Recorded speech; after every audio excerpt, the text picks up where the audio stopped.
CO देखने में तो एकदम नॉर्मल सा हाई स्कूल किड लगता है, पर असल में ये बंदा सोलो में पूरा डंजन साफ कर देता है। इस बार भी वो एक ऐसे डंजन में घुसा हुआ है जहां जाइगेंटिक ऑर्क्स भरे पड़े थे, जिन्हें देखकर कोई भी बोले भाई ये तो इम्पॉसिबल फाइट है, लेकिन दोजिन वो तो उनके लीडर को एक ही पंच में उड़ा देता है। बिल्कुल real life Saitama mode on. बाकी ऑर्क्स भी उससे भिड़ने की कोशिश करते हैं, लेकिन दोजिन इतनी फास्ट और इतनी पावरफुल है कि उनको ओवरग्रोन कॉकरोचेस की तरह फोड़ देता है। और एक ऑर्क से उसे मिलता है एक रेयर मैजिक स्टोन, ऐसा आइटम जो उसकी एबिलिटीज को और भी इंसेन लेवल तक बढ़ा सकता है। लूट से खुश होकर वो स्टोन अपने बैग में डालता है और बाहर निकलने लगता है। तभी अचानक गिल्ड की एक पूरी गैंग उसे घेर लेती है। वो लोग जो इस डंजन के मालिक, वो लोग अपने नंबर्स और रैंक पर इतना भरोसा कर लेते हैं कि सोचते हैं अरे ये तो बस एक हाई स्कूलर है, इसको पकड़ना तो आसान होगा। बट ब्रो, यही उनकी बिगेस्ट मिस्टेक थी। जैसे ही वो लोग डोजिन को पकड़कर हैंडकफ्स पहनाने की कोशिश करते हैं, डोजिन थोड़ा सा दिखा देता है कि असली ताकत किसे कहते हैं। चारों तरफ से वो लोग उस पर इलेक्ट्रिक शॉकर्स से हमला करते हैं, लेकिन पूरा अटैक वेस्ट जाता है। डोजिन उन्हें बच्चों की तरह धूल चटाता है। कोई लड़का नहीं, पूरा वॉकिंग डिजास्टर है वो लोग समझ ही नहीं पाते कि ये लड़का आखिर है क्या चीज। उसके बाद डोजिन बड़ी शांति से डंजन से बाहर निकल जाता है, जैसे अंदर कोई फाइट हुई ही नहीं। अब असली सवाल, डोजिन इतना ओवरपावर्ड आखिर है क्यों? असल में वो पहले एक और दुनिया में रहता था, एक ऐसी दुनिया जो मॉन्स्टर्स के इन्वेजन से बर्बाद हो चुकी। वो मॉन्स्टर्स इस दुनिया के क्रीचर्स से लाख गुना ज्यादा खतरनाक है। लोग अपनी आखिरी सांस तक लड़ते रहे सिर्फ इसीलिए कि अपनी दुनिया, अपना घर बचा सके। और उन्हीं फाइटर्स में था इस कहानी का असली नाम, कार्सिलियन लेवेंडाइन। एक ऐसा वॉरियर जो दिन रात राक्षसों से भिड़ता रहा। सालों तक उसने अकेले हजारों मॉन्स्टर्स के ढेर लगा दिए। एक ही तलवार, शून्य डर और मौत के सामने भी न झुकने वाला दिल। आखिर वो दिन आया जब उसे लड़ना पड़ा एक ऐसे राक्षस से जिसे कह सकते हो एरन का भाई बट फ्रॉम हेल। लड़ाई भयंकर थी, ब्रूटल थी, लेकिन कार्सिलियन ने उस हरामी को भी ढेर कर ही दिया। लेकिन इस लड़ाई के बाद कार्सिलियन खुद भी मौत के हवाले हो गया। लेकिन किस्मत की कहानी कुछ और ही थी। जब उसकी आत्मा उस अंधेरे वॉइड में भटक रही थी, तभी उसे मिला एक इंसानी लड़का, अर्थ से आया हुआ। उस लड़के का नाम था सेयो दोजिन, और वो भी मौत के बिल्कुल करीब था। मरने से पहले डोजिन ने कार्सिलियन से एक छोटी सी रिक्वेस्ट करनी चाहिए, लेकिन कार्सिलियन ने बिना सुने ही मना कर दिया। भाई बस शांति से मरना चाहता था, बस इतना ही। कार्सिलियन अब सब बकवास से तंग आ चुका था। उसने अपना देश खो दिया, अपने सारे प्यारे लोग खो दिए, और अंत में खुद भी एक डॉग्स डेथ मर गया। उधर ये लड़का सेयो दोजिन जीना तो खुद भी नहीं चाहता था, लेकिन उसकी एक ही ख्वाहिश थी, उसका परिवार अच्छी जिंदगी जी सके। आखिरकार लगता है कि वंडायन इस लड़के की रिक्वेस्ट सुनने के लिए तैयार हो गया है। लड़का एकदम कैंडी स्टोर वाले बच्चे की तरह चमक उठता है और हिम्मत करके बस इतना कह पाता है कि उसके फैमिली को शांतिपूर्ण जिंदगी मिल जाए। और हमारा बंदा वो ये रिस्पॉन्सिबिलिटी खुशी खुशी ले लेता है दोजिन के परिवार को प्रोटेक्ट करने की। और अगले ही पल उसकी आत्मा पहुंच जाती है अर्थ पर। अब वो टीनेज बॉय दोजिन के शरीर में है और उसका पहला मिशन है नामसन गेट में घुसपैठ करना, जो ऑब्वियस रीजंस की वजह से सी रैंक गेट है। यहाँ सिर्फ रजिस्टर्ड हीरोज को एंट्री मिलती है, इसलिए ऑटोमेटेड मशीन बार बार चिल्ला रही है स्कैन योर आईडी कार्ड। लेकिन भाई के पास आईडी कहां से आएगी? वो बिना कुछ सोचे समझे सीधे ऑथराइज्ड बिल्डिंग की दीवार फोड़कर अंदर घुस जाता है और पूरा सिक्योरिटी अलार्म बजने लगता है। अंदर पहुंचकर वो आराम से घूमता है, बस किसी मॉन्स्टर की तलाश में जिसे वो फोड़ सके। तभी उसे मिलती है एक पार्टी ऑफ लाइसेंस्ड हीरोज जिनके पास ऑफिशियल परमिशन भी है। वो लोग उसे देखकर सोचते हैं कि शायद ये कोई बच्चा है जो रास्ता भटक गया, तो बोलते हैं कम ऑन ब्रो, हम भी एग्जिट की तरफ जा रहे हैं, हम तुम्हें बाहर छोड़ देंगे। दोजिन कुछ बोलता नहीं। उसकी साइलेंस ही इतनी वियर्ड वाइब दे रही थी कि हीरोज भी कंफ्यूज हो गए। कपड़े भी इतने कैजुअल कि हीरो कहना मुश्किल, और आजकल के पोर्टर्स भी इतने सिंपल लुक में नहीं आते। ऊपर से बैग भी ऐसा कि जिसको देखकर लगे यह बंदा तो शायद अपनी ओरिजिनल पार्टी द्वारा छोड़ा हुआ कोई क्लूलेस पोर्टर है, लेकिन फिर भी कुछ ना कुछ ऑफ लग रहा था। आखिर दोजिन बोलता है और साफ बता देता है कि वो यहाँ किसी पार्टी के साथ नहीं बल्कि खुद अपने दम पर आया है। यह सुनकर पार्टी का एक हीरो लंबी सांस लेकर समझ जाता है कि मामला क्या है। वो कहता है कि उसने ऐसे बहुत से लोग देखे हैं जो फ्लैशी टीवी कमर्शियल्स देखकर हीरो बनने का बोनर पकड़ लेते हैं, लेकिन सच ये है कि बिना प्रॉपर ट्रेनिंग के, बिना लीगल प्रोसीजर फॉलो किए गेट में घुसना, सीधे मौत को इन्वाइट करना है। पहले हीरो बनने की सर्टिफिकेशन, फिर ट्रेनिंग, फिर टेस्टिंग, और ऊपर से यह गेट सी रैंक है। कारण भी बहुत सॉलिड है। अगर कोई नया रुकी अभी अभी हीरो बनने का करियर शुरू कर रहा है तो उसे सीधे एफ रैंक गेट की तरफ भागना चाहिए, वरना जान से हाथ धो बैठेगा। लेकिन यहाँ ये हीरो साहब इतनी देर से फालतू ज्ञान उड़ेल रहा था और दोजिन उसे बिल्कुल साफ बोल देता है कि उसे किसी की हेल्प की जरूरत नहीं है। अब नेचुरली हीरोज की पूरी पार्टी हक्का बक्का रह जाती, क्योंकि ये किड इतने कोल्ड टोन में उनको ही क्लैप बैक कर रहा था। आखिर वो लोग तो हेल्प करने आए थे। थोड़ा गुस्सा तो आता है, लेकिन उनके लीडर ने सबको शांत कर दिया। अगर ये हेल्प नहीं चाहता तो रहने दो, लाइफ खुद सिखा देगी। लीडर पूरा कॉन्फिडेंट था कि ये लड़का जल्द ही समझ जाएगा कि किसी समझदार इंसान की बात को इग्नोर करना कितना भारी पड़ सकता है। उन्हें उम्मीद थी कि गेट की क्रूरटी उसे असल रियलिटी दिखाएगी, वो वाली रियलिटी जो टीवी शो कभी नहीं दिखाते, जहां हीरो बनना किसी सेकंड कमिंग ऑफ क्रिस्ट जैसा लगता है। डोजिन आगे बढ़ता है और थोड़ी देर में उसे सामने दिखता है एक जेंट टॉल, जो उसे देखकर ऐसे घूर रहा था जैसे अभी यही निकल जाएगा। मॉन्स्टर ने एक भारी अटैक फेंका, लेकिन वो सिर्फ जमीन पर लगा, क्योंकि डोजिन इतनी फास्ट मूव कर गया कि ट्रोल को समझ ही नहीं आया कि ये हुआ क्या। फिर डोजिन ने अपनी मुट्ठी को कसकर घुमाया और एक डेवास्टेटिंग पंच मारा, इतना जबरदस्त कि ट्रोल का चेहरा लिटरली उड़ गया। Straight up one punch man प्लन Omni Man killing spree combo. Monster को मार गिराने के बाद आता है सबसे सैटिस्फाइंग हिस्सा, लूट टाइम बेबी। पहले वो मॉन्स्टर की तलवार उठाता है, फिर उसी तलवार से उसके शरीर को चीर कर निकालता है एक चमकता हुआ जेम स्टोन। ये बस एक लो ग्रेड मैजिक स्टोन था, इतना बेकार कि पिछली जिंदगी में डोजिन ने कभी इन्हें छूना तक पसंद नहीं किया। लेकिन अभी वो पूरा कंगाल है तो जो मिले अच्छा है। तभी अचानक कुछ और मॉन्स्टर्स वहां आ जाते हैं, अपने दोस्त की उड़ी हुई हेड देखकर तमतमाए हुए। डोजिन पलटकर वो जेम स्टोन इतनी तेजी से फेंकता है कि एक मॉन्स्टर का सिर वहीं के वहीं उड़ जाता है। बाकी दो बेवकूफ भी ऐसे चार्ज करते हैं जैसे खुद ही अपनी मौत की डेट फिक्स करने आए हो, और डोजिन खुशी खुशी उनका काम तमाम करता जाता है। अब सीन कट होकर वापस जाता है हीरोज की पार्टी पर, जो अभी भी इस डेंजरस टेरिटरी से गुजर रही है। उनके दिमाग में अभी तक वही किड घूम रहा है, वही लड़का जिससे उनकी मुलाकात हुई थी। ऑरेंज हेयर्ड वाली हीरो सच में चिंतित थी कि कहीं डोजिन मर न गया हो, लेकिन लीडर उसे समझाता है कि ऐसा होना मुश्किल है। अगर वो सच में अनऑथराइज्ड घुसपैठियां है तो कंट्रोल सेंटर के एजेंट्स उसे जल्दी ही ढूंढ लेंगे। कंट्रोल सेंटर के एजेंट्स हमेशा बी रैंक या उससे ऊपर के होते हैं, और चूंकि ये गेट सिर्फ सी रैंक है, लीडर कॉन्फिडेंटली बोल देता है इस किड का यहाँ मरना लगभग असंभव है। जब तक वो लड़का बेवकूफी में मॉन्स्टर्स पर सीधा नहीं टूट पड़ता, उसकी जान को कोई खतरा नहीं। बार्डी भी लीडर की बात मान जाता है, उसे पूरा यकीन है कि वो एरोगेंट ब्रैट अभी कहीं डर के मारे कांप रहा होगा, बस एजेंट्स का इंतजार कर रहा होगा कि कोई आए और उसकी एस बचाए। लेकिन असली कहानी तो पूरी उल्टी चल रही है। डोजिन ही उन प्लस साइज्ड सैंडबैग्स यानी मॉन्स्टर्स को डरा कर रख रहा है। एक पंच और शिकार टपक जाता है। वो इतनी स्पीड से मूव कर रहा है कि मॉन्स्टर्स उसे छू भी नहीं पा रहे। किसी की तलवार का वेट क्या ही नुकसान करेगा जब वो उन्हें छू तक नहीं सकते। वो एक बेवकूफ मॉन्स्टर के बिल्कुल पीछे टेलीपोर्टेड जैसे प्रकट होता है और इतनी जोरदार किक मारता है कि उस दैत्य का पूरा सिर फटाके की तरह उड़ जाता है। सारे चिंडी मॉन्स्टर्स गिरते ही वो उनकी तलवारें उठाकर जाकर उनके शरीर से स्वीट मैजिक स्टोन्स हार्वेस्ट करने लगता है, सब अपने लिए, कोई शेयरिंग नहीं। कुछ देर बाद उसका बैग स्टोन से भर चुका है और वो वापस लौटने की सोचता है, पर ऑनेस्टली आज की ग्राइंड उसे बिल्कुल पसंद नहीं आई। सारे लो ग्रेड जेम्स बैग में लिटरल डेड वेट भर गया है। तभी आखिरकार कंट्रोल सेंटर का एक एजेंट उसे स्पॉटिंग कर लेता है और बाकी सूटेड दोस्तों को बुलाता है। दोजिन मुड़ भी नहीं पाता कि ये लोग पहले ही उसे एक ठंडी you are in deep trouble वाली स्टेयर दे रहे होते हैं। ऑफिसर उसे बताते हैं कि वो गेट कंट्रोल सेंटर से है और उसे अपना हीरो रजिस्ट्रेशन कार्ड दिखाना चाहिए। अगर वो अनरजिस्टर्ड है तो उसे उनके साथ चलना पड़ेगा। दोजिन थोड़ा अनश्योर पड़ता है और यही हेजिटेशन सूट्स को और भी टेंस कर देता है। उनका टोन एकदम कोल्ड और स्ट्रिक्ट हो जाता है। प्रॉपर प्रोसीजर फॉलो करो, कोऑपरेट करो, लेकिन दोजिन के चेहरे पर तो साफ लिखा है, भाई ये अननेसेसरी ड्रामा मत करो। उसका पूरा मूड खराब हो चुका है। वो बहस करने के मूड में नहीं तो बस मुड़ कर जाने लगा। वर्ड्स काम नहीं करते तो सूट्स धमकी पर उतर आते हैं। अगर उसने मना किया तो उसे हैंडकफ्स पहनाए जाएंगे, जरूरत पड़ी तो फिजिकल फोर्स भी इस्तेमाल होगा। एक इंपेशेंट सूट आगे बढ़कर दोजिन का हाथ पकड़ लेता है और उसे इंजरीज की धमकी देने लगता है। ऊपर से बोलता है कि अगर कुछ हुआ तो सारा रिस्पांसिबिलिटी उसी लड़के पर आएगा, so better settle it with words not violence. लेकिन दोजिन अब इनकी यापिंग से ऑफिशियली डन है। वह उस कमीने का हाथ पकड़कर उसे वापस अपनी तरफ खींचता है और एक ठंडी वार्निंग देता है, मेरे रास्ते में कांटे मत बनो, हट जाओ। जैसे ही सीन शुरू होता है उसके पूरे शरीर में एक कोल्ड चिल दौड़ जाता है। उधर बाकी के दो कमीने भी अपने मैजिक इन्फ्यूज बैटॉन्स निकाल लेते हैं। ये कोई नॉर्मल लाथिस नहीं, ये ग्रेड 4 मैजिक स्टाफ्स होते हैं, इतनी पावर वाले कि आराम से किसी ऑर्क को भी गिरा दे। लेकिन इनसे हमारे भाई को फिजिकल डैमेज देना वो तो बिल्कुल ही नामुमकिन है। तो हमारा बांडा बिना टाइम वेस्ट किए एक कमीने का हाथ इतनी जोर से मोड़ता है कि वो लिटरली वाइनी बिच की तरह चीखने लगता है। इसके बाद वो एक फाइनल वार्निंग भी दे देता है, अभी भी वक्त है, निकल लो यहां से, वरना जो थोड़ी सी डिग्निटी बची है ना वो भी छाली जाएगी। लेकिन ड्यूटी बाउंड सूट्स कहां मानने वाले थे, मजबूर होकर वायलेंस पर उतर आते हैं। वो पूरी कोशिश करते हैं कि किसी तरह अपने मैजिक स्टाफ से उसे टैग कर दें। तभी हमारा बांडा एक को पीछे से क्रशिंग ब्लो मारता है और दूसरे के पेट में सीधा घूंसा दे देता है। अब बचता है सिर्फ वो चश्मिश वाला बंदा, लास्ट मैन स्टैंडिंग। बंदा क्लियरली समझ जाता है कि अब उसकी बारी है और टेंशन में आ जाता है। और तभी डोजिन अचानक से ब्लर होकर हवा में गायब हो जाता है, लिटरली डिसअपीयर। पुअर बास्टर्ड तो वही पैनिक कर जाता है। फिर नेक्स्ट सेकंड एक स्नीकी पंच सीधा उसके पेट में लगता है और वो दर्द से पीछे की ओर लड़खड़ा जाता है। लगता है दोजिन अब इस कांस्टेंट बुलशिट से तंग आ चुका है, एजेंट्स, पंगे, चेस, सबसे। इसलिए फाइनली उसके दिमाग में आता है कि हीरो रजिस्ट्रेशन कर ही लेना चाहिए। एजेंट भी टुरेंट समझाता है, एज लॉन्ग एज कोई इलीगल या शेडी काम नहीं करेगा, एजेंट्स तुझे चेस नहीं करेंगे। दोजिन को क्यूरियोसिटी होती है ये रिफ्ट होता क्या है, और ये सिंपल सा सवाल भी एजेंट को मोमेंटरीली ब्लैंक कर देता है। चलो एक क्विक कॉन्टेक्स्ट। इस दुनिया में मल्टीपल पैसेजेस हैं जो एक दूसरे वर्ल्ड से कनेक्टेड होते हैं, जहां अजीब मॉन्स्टर्स रहते हैं। इन पैसेजेस से मॉन्स्टर्स का गेमस्टोन लूट मिलता है जिसे एनर्जी सोर्स की तरह यूज किया जाता है। इसलिए गवर्नमेंट इन पैसेजेस को फुल कंट्रोल में रखती है। हर वो पैसेज जो गवर्नमेंट कंट्रोल करती है या हीरो एंट्री के लिए ओपन होता है उसे गेट कहते हैं, और जो पैसेजेस ओपन या कंट्रोल्ड नहीं होते उन्हें कहते हैं रिफ्ट्स। अब वापस दोजिन पे आते हैं। बेचारे को इरिटेट इसलिए होता है क्योंकि ये सूट हर जगह उसके पीछे पड़े रहते हैं, चाहे वो किसी भी गेट से गुजरे। एजेंट समझाता है, भाई लोग, जब भी कोई अनरजिस्टर्ड हीरो बिना परमिशन गेट में घुसता है, कंट्रोल सेंटर को ऑटोमेटिक अलर्ट चला जाता है और फिर एजेंट्स को तुरंत वहां भेज दिया जाता है। और रही बात रिफ्ट एंटर करने की, एजेंट साफ बोल देता है कि रिफ्ट्स कोई आसान एंट्री पॉइंट्स नहीं होते। रिफ्ट में घुसना मतलब सीधा सख्त पनिशमेंट बुलाना, ना कोई वार्निंग ना कोई प्ली डील। लेकिन दोजिन को इन बातों से जीरो मतलब था। उसने उस बेचारे एजेंट का चेहरा पकड़ा और उसे ऐसे फेंक दिया जैसे कोई ट्रैश बैग हो। अब वो पोर एजेंट पछता रहा था कि काश उसने पहले ही हेडक्वार्टर्स को कॉल कर दिया होता। ये पूरा मामला उसके पे ग्रेड से बहुत ऊपर था। दोजिन जाते जाते उसे एक आखिरी बार घूरता है, सोचता है कितना वीकलिंग है ये। वो कमजोर एजेंट शायद हाथ तोड़वा बैठा था, फिर भी जोर जोर से धमकियां दे रहा था कि वो डोजिन को पकड़कर बिहाइंड बार्स चलवा देगा। सीन कट होकर आता है सोल गैशन डिजिटल कॉम्प्लेक्स, ग्यूमचन डिस्ट्रिक्ट। ये विशाल बिल्डिंग अब हीरो कॉम्प्लेक्स कहलाती है। यहाँ मैजिक स्टोन्स और गेट्स से निकली हर चीज की ट्रेड्स होती है और आजकल तो जगह फुल बिजी रहती है। इसी जगह डोजिन एक स्टोर की तरफ बढ़ रहा होता है जहाँ मैजिक स्टोन्स खरीदे बेचे जाते हैं। अंदर पहुंचते ही उसका स्वागत एक टिपिकल जीन्सी बंदे से होता है जो इंस्टा रील्स में दिमाग सड़ा रहा था। डोजिन के स्टोन्स बेचने की बात करते ही दुकानदारी चालू। ओनर तुरंत अपनी दुकान की तारीफें शुरू कर देता है कि उनके रेट्स पूरे देश में सबसे हाई हैं। डोजिन लो ग्रेड जेम जिन पर मॉन्स्टर का खून लगा था काउंटर पर डाल देता है। मालिक का चेहरा एकदम खट्टा पड़ जाता है, जैसे किसी ने पीछे से ठोक दिया हो। खून देखकर उसे घिन आ रही थी, फिर भी कंप्लेंट नहीं करता और प्रोसेस शुरू कर देता है। पूछता है कॉफी चाहिए। थोड़ी देर बाद डोजिन आराम से कॉफी पी रहा होता है और ऑनर बड़े ध्यान से स्टोन को साफ कर रहा होता है। आखिर में हिसाब निकलता है 12 लो ग्रेड, 16 मीडियम ग्रेड और 5 अपर plus lower grade stone. 40% commission काटकर डोजिन को मिलेंगे, करीब 5.5 मिलियन वॉन। लेकिन भाई को 40% देना बिल्कुल फेयर नहीं है लगता है। शिकारी वो, मेहनत उसकी, फिर ये बंदा आधा पैसा लेने की सोच भी कैसे सकता है। ओनर फिर भी शान से बोलता है कि वो तो एहसान कर रहा है क्योंकि बाकी सारे कॉम्पिटिटर्स तो 45% या उससे भी ज्यादा काटते हैं।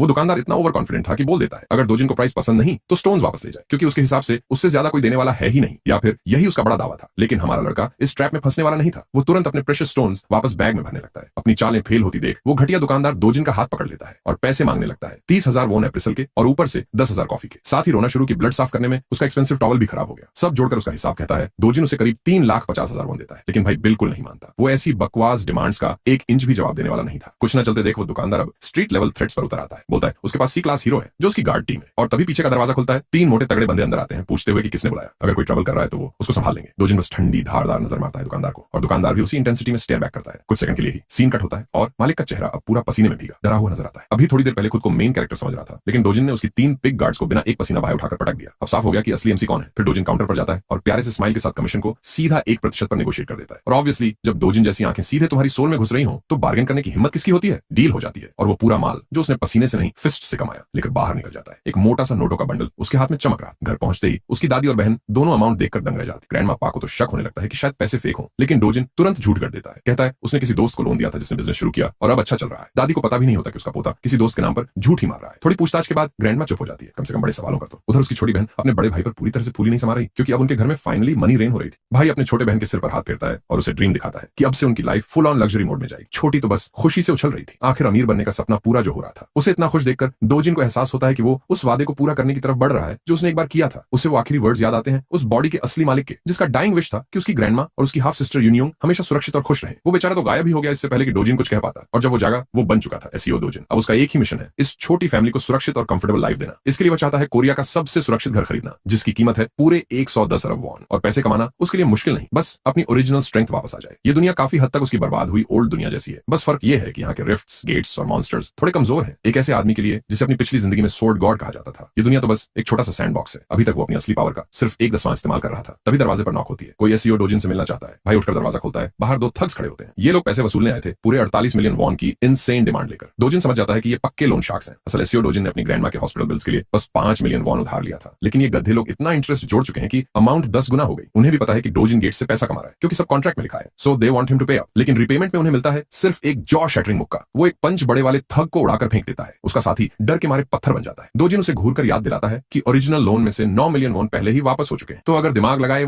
असली में पैसे तो उन्हें डोजिन को देने चाहिए थे, इंटरेस्ट के साथ। फिर वो दुबले से थग को एक और पंच मारता है, जिससे वो लिटरली रोने लगता है। डोजिन उसे कहता है अपने बॉस से कहना कि अब डोजिन खुद उससे मिलने आ रहा है। सीन फिर कट होकर एक भीड़ भाड़ वाले शॉपिंग मॉल पर जाता है। वहां हम छोटी सी प्यारी यूनियों को टेडी बेयर स्टोर में चमकते हुए देखते हैं। डोजिन आज उसे पूरी शॉपिंग स्प्री पर लाया है। आज के दिन वो जो चाहे जितना चाहे सब ले सकती है। जानते हो, हमारा भाई अपनी पिछली जिंदगी में इतना सॉफ्ट हार्टेड पूकी टाइप नहीं था। असली डोजिन की यादों ने उसके सूखे दिल में फिर से इमोशंस भर दी। इसीलिए उसे यूनियों के साथ इतना प्यारा बर्ताव करते देख उसके दिल में सच में वार्मथ आती है, भले ही वो उसकी सिर्फ हाफ सिस्टर हो। इसीलिए वो तय कर चुका है कि वो इस छोटी बच्ची को उतना प्यार देगा जितना वो दे सकता है। छोटी आखिरकार एक स्टफ्ड टॉय चुनती है, एक छोटा सा प्यारा बनी, बहुत मॉडेस्टली से, ताकि ज्यादा महंगा ना हो। लेकिन डोजिन खुद उसके लिए एक बड़ा वाला प्लस टॉय उठा लेता है। उसे नहीं चाहता कि लड़की कभी भी होल्ड बैक करे। आज उसका दिन है, पैसे वैसों की टेंशन नहीं, जो दिल करे वो ले। शॉपिंग के बाद दोनों अच्छा सा खाना भी खा रहे हो, तभी एक अनजानी आवाज पीछे से डोजिन का नाम लेती है। एक मिडिल एज्ड औरत, पीछे बॉडीगार्ड्स की पूरी टोली के साथ। हल्की मोटी सा दिखने वाली ये मिल्फ टाइप औरत सीधा वही टिपिकल ट्रैश टॉक शुरू कर देती है। पहले तो वो डोजिन की ड्रेसिंग सेंस पर तंज कसती है, फिर छोटी लड़की को घूरते हुए पूछती है कि ये कौन है, और तो और सीधे बोल देती है किसी को प्रेग्नेंट करके बच्ची पैदा की होगी, जैसे तेरी माँ ने तुझे पैदा किया था। ये सुनकर किसी का भी दिमाग फट जाए। हमारा लड़का तो और भी भड़क जाता है। उधर यूनियों को तो समझ ही नहीं आ रहा कि ये आंटी आखिर है कौन और रैंडम पंगा क्यों ले रही है। मिल्फ फिर यूनियों की तरफ मुड़कर उसका नाम पूछती है। लड़की धीरे से कहती है ली यूनियों। ये सुनते ही उसे पता चल जाता है कि ये डोजिन की बहन है। आदत से मजबूर वो यूनियों के कपड़ों पर भी ताना मार देती है, कहती है कि वो मैस लग रही है, यहाँ तक कि वो उनकी मरी हुई माँ पर भी तंज कस देती है। और ये सब डोजिन की नसों में आग लगा रहा था, लेकिन न जाने क्यों वो खुद को रोके हुए थे। उस औरत की नीच हरकतों पर रिएक्ट नहीं कर रहा था। औरत भी हैरान थी कि डोजिन अभी तक शांत कैसे। फिर ये घटिया औरत एक कदम और नीचे गिर जाती है और एक छोटे बच्चे से हार्लेट का मतलब पूछने की कोशिश करती है। बस यही आखिरी सीमा थी। डोजिन फट से टूट पड़ता है और उसे सुनाता है, तू जैसे अगली लोग तो सीधा ऑर्क्स की ट्राइब से आते हैं। औरत का मुंह खुला का खुला रह जाता है, पूरी तरह शॉक में, दिमाग एकदम ब्लैंक। लेकिन जरा कॉन्टेक्स्ट समझ लेते हैं कि डोजिन इतनी देर से इस औरत की बकवास क्यों झेल रहा था। असल में डोजिन एक इलेजिटिमेट चाइल्ड था और बचपन से गरीबी में पला। 7 साल की उम्र में उसकी मां मर गई और जैसे तैसे वो अपने बाप के घर पहुंचा। लेकिन उसके बाप की नई बीवी थी और घर में हर कोई उसे ऐसे अवॉइड करता था जैसे वो इनविजिबल हो। हालत तब और बिगड़ गई जब उस औरत ने एक बेटे को जन्म दिया। तब से डोजिन तो जैसे देयर फैमिली से पूरी तरह हट ही गया था। इतना कि एक दिन उसे उसी घर से निकाल दिया गया जिसमें वो पला था। फिर वो अपनी ग्रैंडमा के घर आधे बहन भाई के साथ रहने लगा। डोजिन जब इस सबको याद करता है तो उसे असली एसईओ डोजिन के लिए सच में दया आती है। इतना कुछ सहकर भी वो लड़का हंसने की कोशिश करता था जैसे उसकी जिंदगी में कोई दर्द ही नहीं। लेकिन अब चीजें बदलने वाली। ये औरत वही स्टेप सिस्टर है। इसी वजह से डोजिन उसे अब तक झेल रहा था, लेकिन अब बस और नहीं। उसे याद आता है वही घर जहां वो इस ऑर्क जैसी औरत के साथ रहता था। और सच बोले तो आज भी उतनी ही बकवास, उतनी ही डिस्गस्टिंग। उसकी personality garbage, looks orc mode और दिमाग लिटरल पोटैटो। डोजिन सीधा उसके मेंटल बर्बाद करता है। बताता है कि वो खुद इंफीरियरिटी कॉम्प्लेक्स से भरी है, इसलिए दूसरों को अगली बोलकर खुद को सुपीरियर महसूस करती है। वो असल में एक गोल्ड डिगर है, दूसरों की जिंदगी पर मरने वाली अटेंशन सीकर। बस यही सच दुनिया को पता होना चाहिए। मॉल में हर कोई इन्हें घूर रहा था जैसे पूरा मॉल का ड्रामा स्टेज यही हो। वो ऑर्क लेडी अनॉयंस से फटने वाली थी कि तभी डोजिन की स्टेप मदर सीन में एंट्री मारती है। अपनी मां को देखते ही वो ऑर्क लेडी रोने वाली लड़की बन जाती है जैसे कोई वाइनी बिच, और शिकायतें करने लगती है कि डोजिन ने उसे बोलकर इंसल्ट किया। लेकिन उसकी मां एक कोल्ड किलर ग्लेयर से उसे चुप करवा देती है। नॉट गॉना लाई, भाई की स्टेप मॉम तो सच में नेक्स्ट लेवल है। पहले तो मुझे लगा था ऑर्क लेडी ही उसकी स्टेप मॉम है, लेकिन नहीं, ये तो हॉट मामा निकली। फिर वो डोजिन की तरफ गर्मजोशी से मुस्कुराती है, इतनी फेक स्वीटनेस कि चींटी भी डायबिटीज से मर जाए। वो उसे घर वापस आने का निमंत्रण देती है जैसे सब कुछ नॉर्मल हो। फन हैंग आउट वगैरह की बात करती है, लेकिन हमारा लड़का बहुत अच्छी तरह जानता है ये सब दिखावा है, क्योंकि असल में 12 साल तक उसे सबसे ज्यादा तकलीफ इसी औरत ने दी थी। वो औरत उसके पास के घाव फिर से कुरेदने लगती है, चीजें याद दिलाती है जिन्हें डोजिन भूलना चाहता है। डोजिन का चेहरा अचानक पूरी तरह सीरियस हो जाता है। उसने साफ साफ कह दिया, भाग यहाँ से, किसी बड़ी उम्र वाली औरत को ऐसे सुना देना। उसकी इज्जत का तो सत्यानाश हो गया। मैडम बस घूमी और जितनी बची खुची इज्जत थी वही लेकर निकल ली। सच में उसे जरा भी उम्मीद नहीं थी कि डोजिन ऐसे ताबड़तोड़ जवाब देगा। वो सोच रही है, क्या ये वही लड़का है जो पहले बिना वजह थप्पड़ खाने पर भी सिर झुका लेता था। उसकी बकचोदीबाज बेटी भी पीछे पीछे निकल ली और उनके बगल में खड़े बॉडीगार्ड्स भाई पूरे टाइम मूक दर्शक जैसे चलती फिरती डमीज। खैर अब वापस आते हैं हमारे बंदे पर। इन दो चुड़ैलों ने पूरा मूड खराब कर दिया था, तो डोजिन भी निकलने की तैयारी करता है। लेकिन याद रहे उसके रिएक्शन का एक ही ही मकसद था, ये बताना कि पुराना दब्बू सीईओ डोजिन अब नहीं रहा। अब उस घर की गंदगी को ये बात समझनी ही पड़ेगी। कट्टू, एक मर्सिडीज धड़ाधड़ सड़क पर दौड़ रही है, अंदर बैठी है वही माँ बेटी की बकवास जोड़ी। बेटी आग बबूला, माँ आपने उसे कुछ बोला क्यों नहीं? माँ का गुस्सा तो अलग ही लेवल पर है। वह अपने मैनेजर से पूछती है डोजिन जिंदा कैसे है? गंजे को खुद नहीं पता, रिपोर्ट से तो मैच ही नहीं कर रहा। मैडम तो पूरी आग उगल रही है, कैसे जिंदा है? हमने तो काम साफ करवाया था। बेचारा मैनेजर दोबारा चेक करने का वादा करता है, इस बार काम पूरा होगा। वहीं बेटी पूरी हिल चुकी है, उसे बिल्कुल अंदाजा नहीं था कि उसकी माँ पर्दे के पीछे इतना गंदा खेल खेल रही है। मरने मारने की बातें सुनकर उसका दिमाग हिल गया। तभी उसकी माँ पूछ बैठती है क्या तुझे डोजिन में दिलचस्पी है? बेटी का चेहरा गुलाबी, शर्म से नहीं डर से। असल में वह इसलिए घबराई है क्योंकि अगर दादा या पापा को पता चल गया तो उसकी खैर नहीं। लेकिन माँ उसका मुंह पकड़कर सख्त चेतावनी देती है, मेरे कामों से दूर रह, और साफ ऐलान करती है डोजिन को खत्म करना है। आज उसने जवाब देने की हिम्मत की, बस यही बात उसे अंदर तक चुभ गई। अब उसके लिए सबसे बड़ा बदला डोजिन की मौत ही है। 10 साल पहले दुनिया सीधी केओस मोड में चली गई थी जब पहली बार रिफ्ट दिखाई दिया। इस डरावने से दूसरे दुनिया वाले दरवाजे से निकलते थे मॉन्स्ट्रस क्रीचर्स, जिनका एक ही काम था इंसानों को देखते ही कूट देना। उनकी दहशत रुकी नहीं, लगातार हमला, लगातार तबाही, और आखिर में पूरा वर्ल्ड तबाह हो गया। जले हुए शहर, टूटी हुई सभ्यताएं, हर तरफ बर्बादी ही बर्बादी। लेकिन जैसे अंधेरा आया वैसे ही लाइट भी आई, और ये लाइट थी हीरोज। इन्हीं हीरोज की वजह से पहली बार पता चला कि मरे हुए मॉन्स्टर्स के शरीर से मनास्टोन्स निकलते हैं। अब वापस आते हैं प्रेजेंट पर। डोजिन रास्ते में चलते चलते याद कर रहा है कि कैसे मनास्टोन्स ने पूरी दुनिया की एनर्जी सिस्टम ही बदल दी। कंट्रीज ने रिफ्ट्स पर कब्जा जमाना शुरू कर दिया क्योंकि रिसोर्सेज वहीं से मिलते थे। आज की दुनिया पूरी तरह गेट्स और हीरोज पर डिपेंड करती है, और इसी वजह से हीरो बनना सबसे ज्यादा पैसा कमाने वाली प्रोफेशन बन गया है। रेगुलर हाई सैलरी बस हीरो बनने से ही पॉसिबल है। डोजिन अपने डेस्टिनेशन पर पहुंच गया, योंगडुंगपो HCS कैपिटल एस्टैब्लिशमेंट। हाँ, नाम थोड़ा टंग ट्विस्टर है, पर जल्द ही समझ आ जाएगा कि वो यहाँ क्यों आया है। बिल्डिंग में घुसते ही उसे दिखते हैं बॉस और उसके यूजलेस गून्स, पूरे लोकल गैंगस्टर वाइब्स, जैसे किसी को डराने आए हो। लेकिन हमारा भाई फुल चिल में खड़ा है। बॉस सिगरेट बुझाता है और एटीट्यूड में पूछता है इतनी हिम्मत, हमारे गुंडों की धुलाई भी की और ऊपर से यहाँ मुंह भी दिखाने आ गया। डोजिन को जरा भी फर्क नहीं पड़ता, वो सीधा बोल देता है असल में तो वही नुकसान में है। बॉस की तो दिमाग की रैम ही क्रैश हो गई। कौन सा नुकसान? तब हमारा भाई साफ बता देता है, मैं अपना कॉम्पेंसेशन लेने आया हूँ। तुम्हारे इन जोकरों की वजह से मुझे मेंटल, फिजिकल और मटेरियल तीनों तरह का डैमेज हुआ है। अब उसका हिसाब चाहिए। उसकी बात सुनकर बॉस को साफ दिख जाता है ये डोजिन पहले वाला नहीं है, ना वो सॉफ्ट स्पोकन लड़का, ना वो दब्बू इंसान। कुछ बहुत बड़ा बदल चुका है हमारे बंदे में।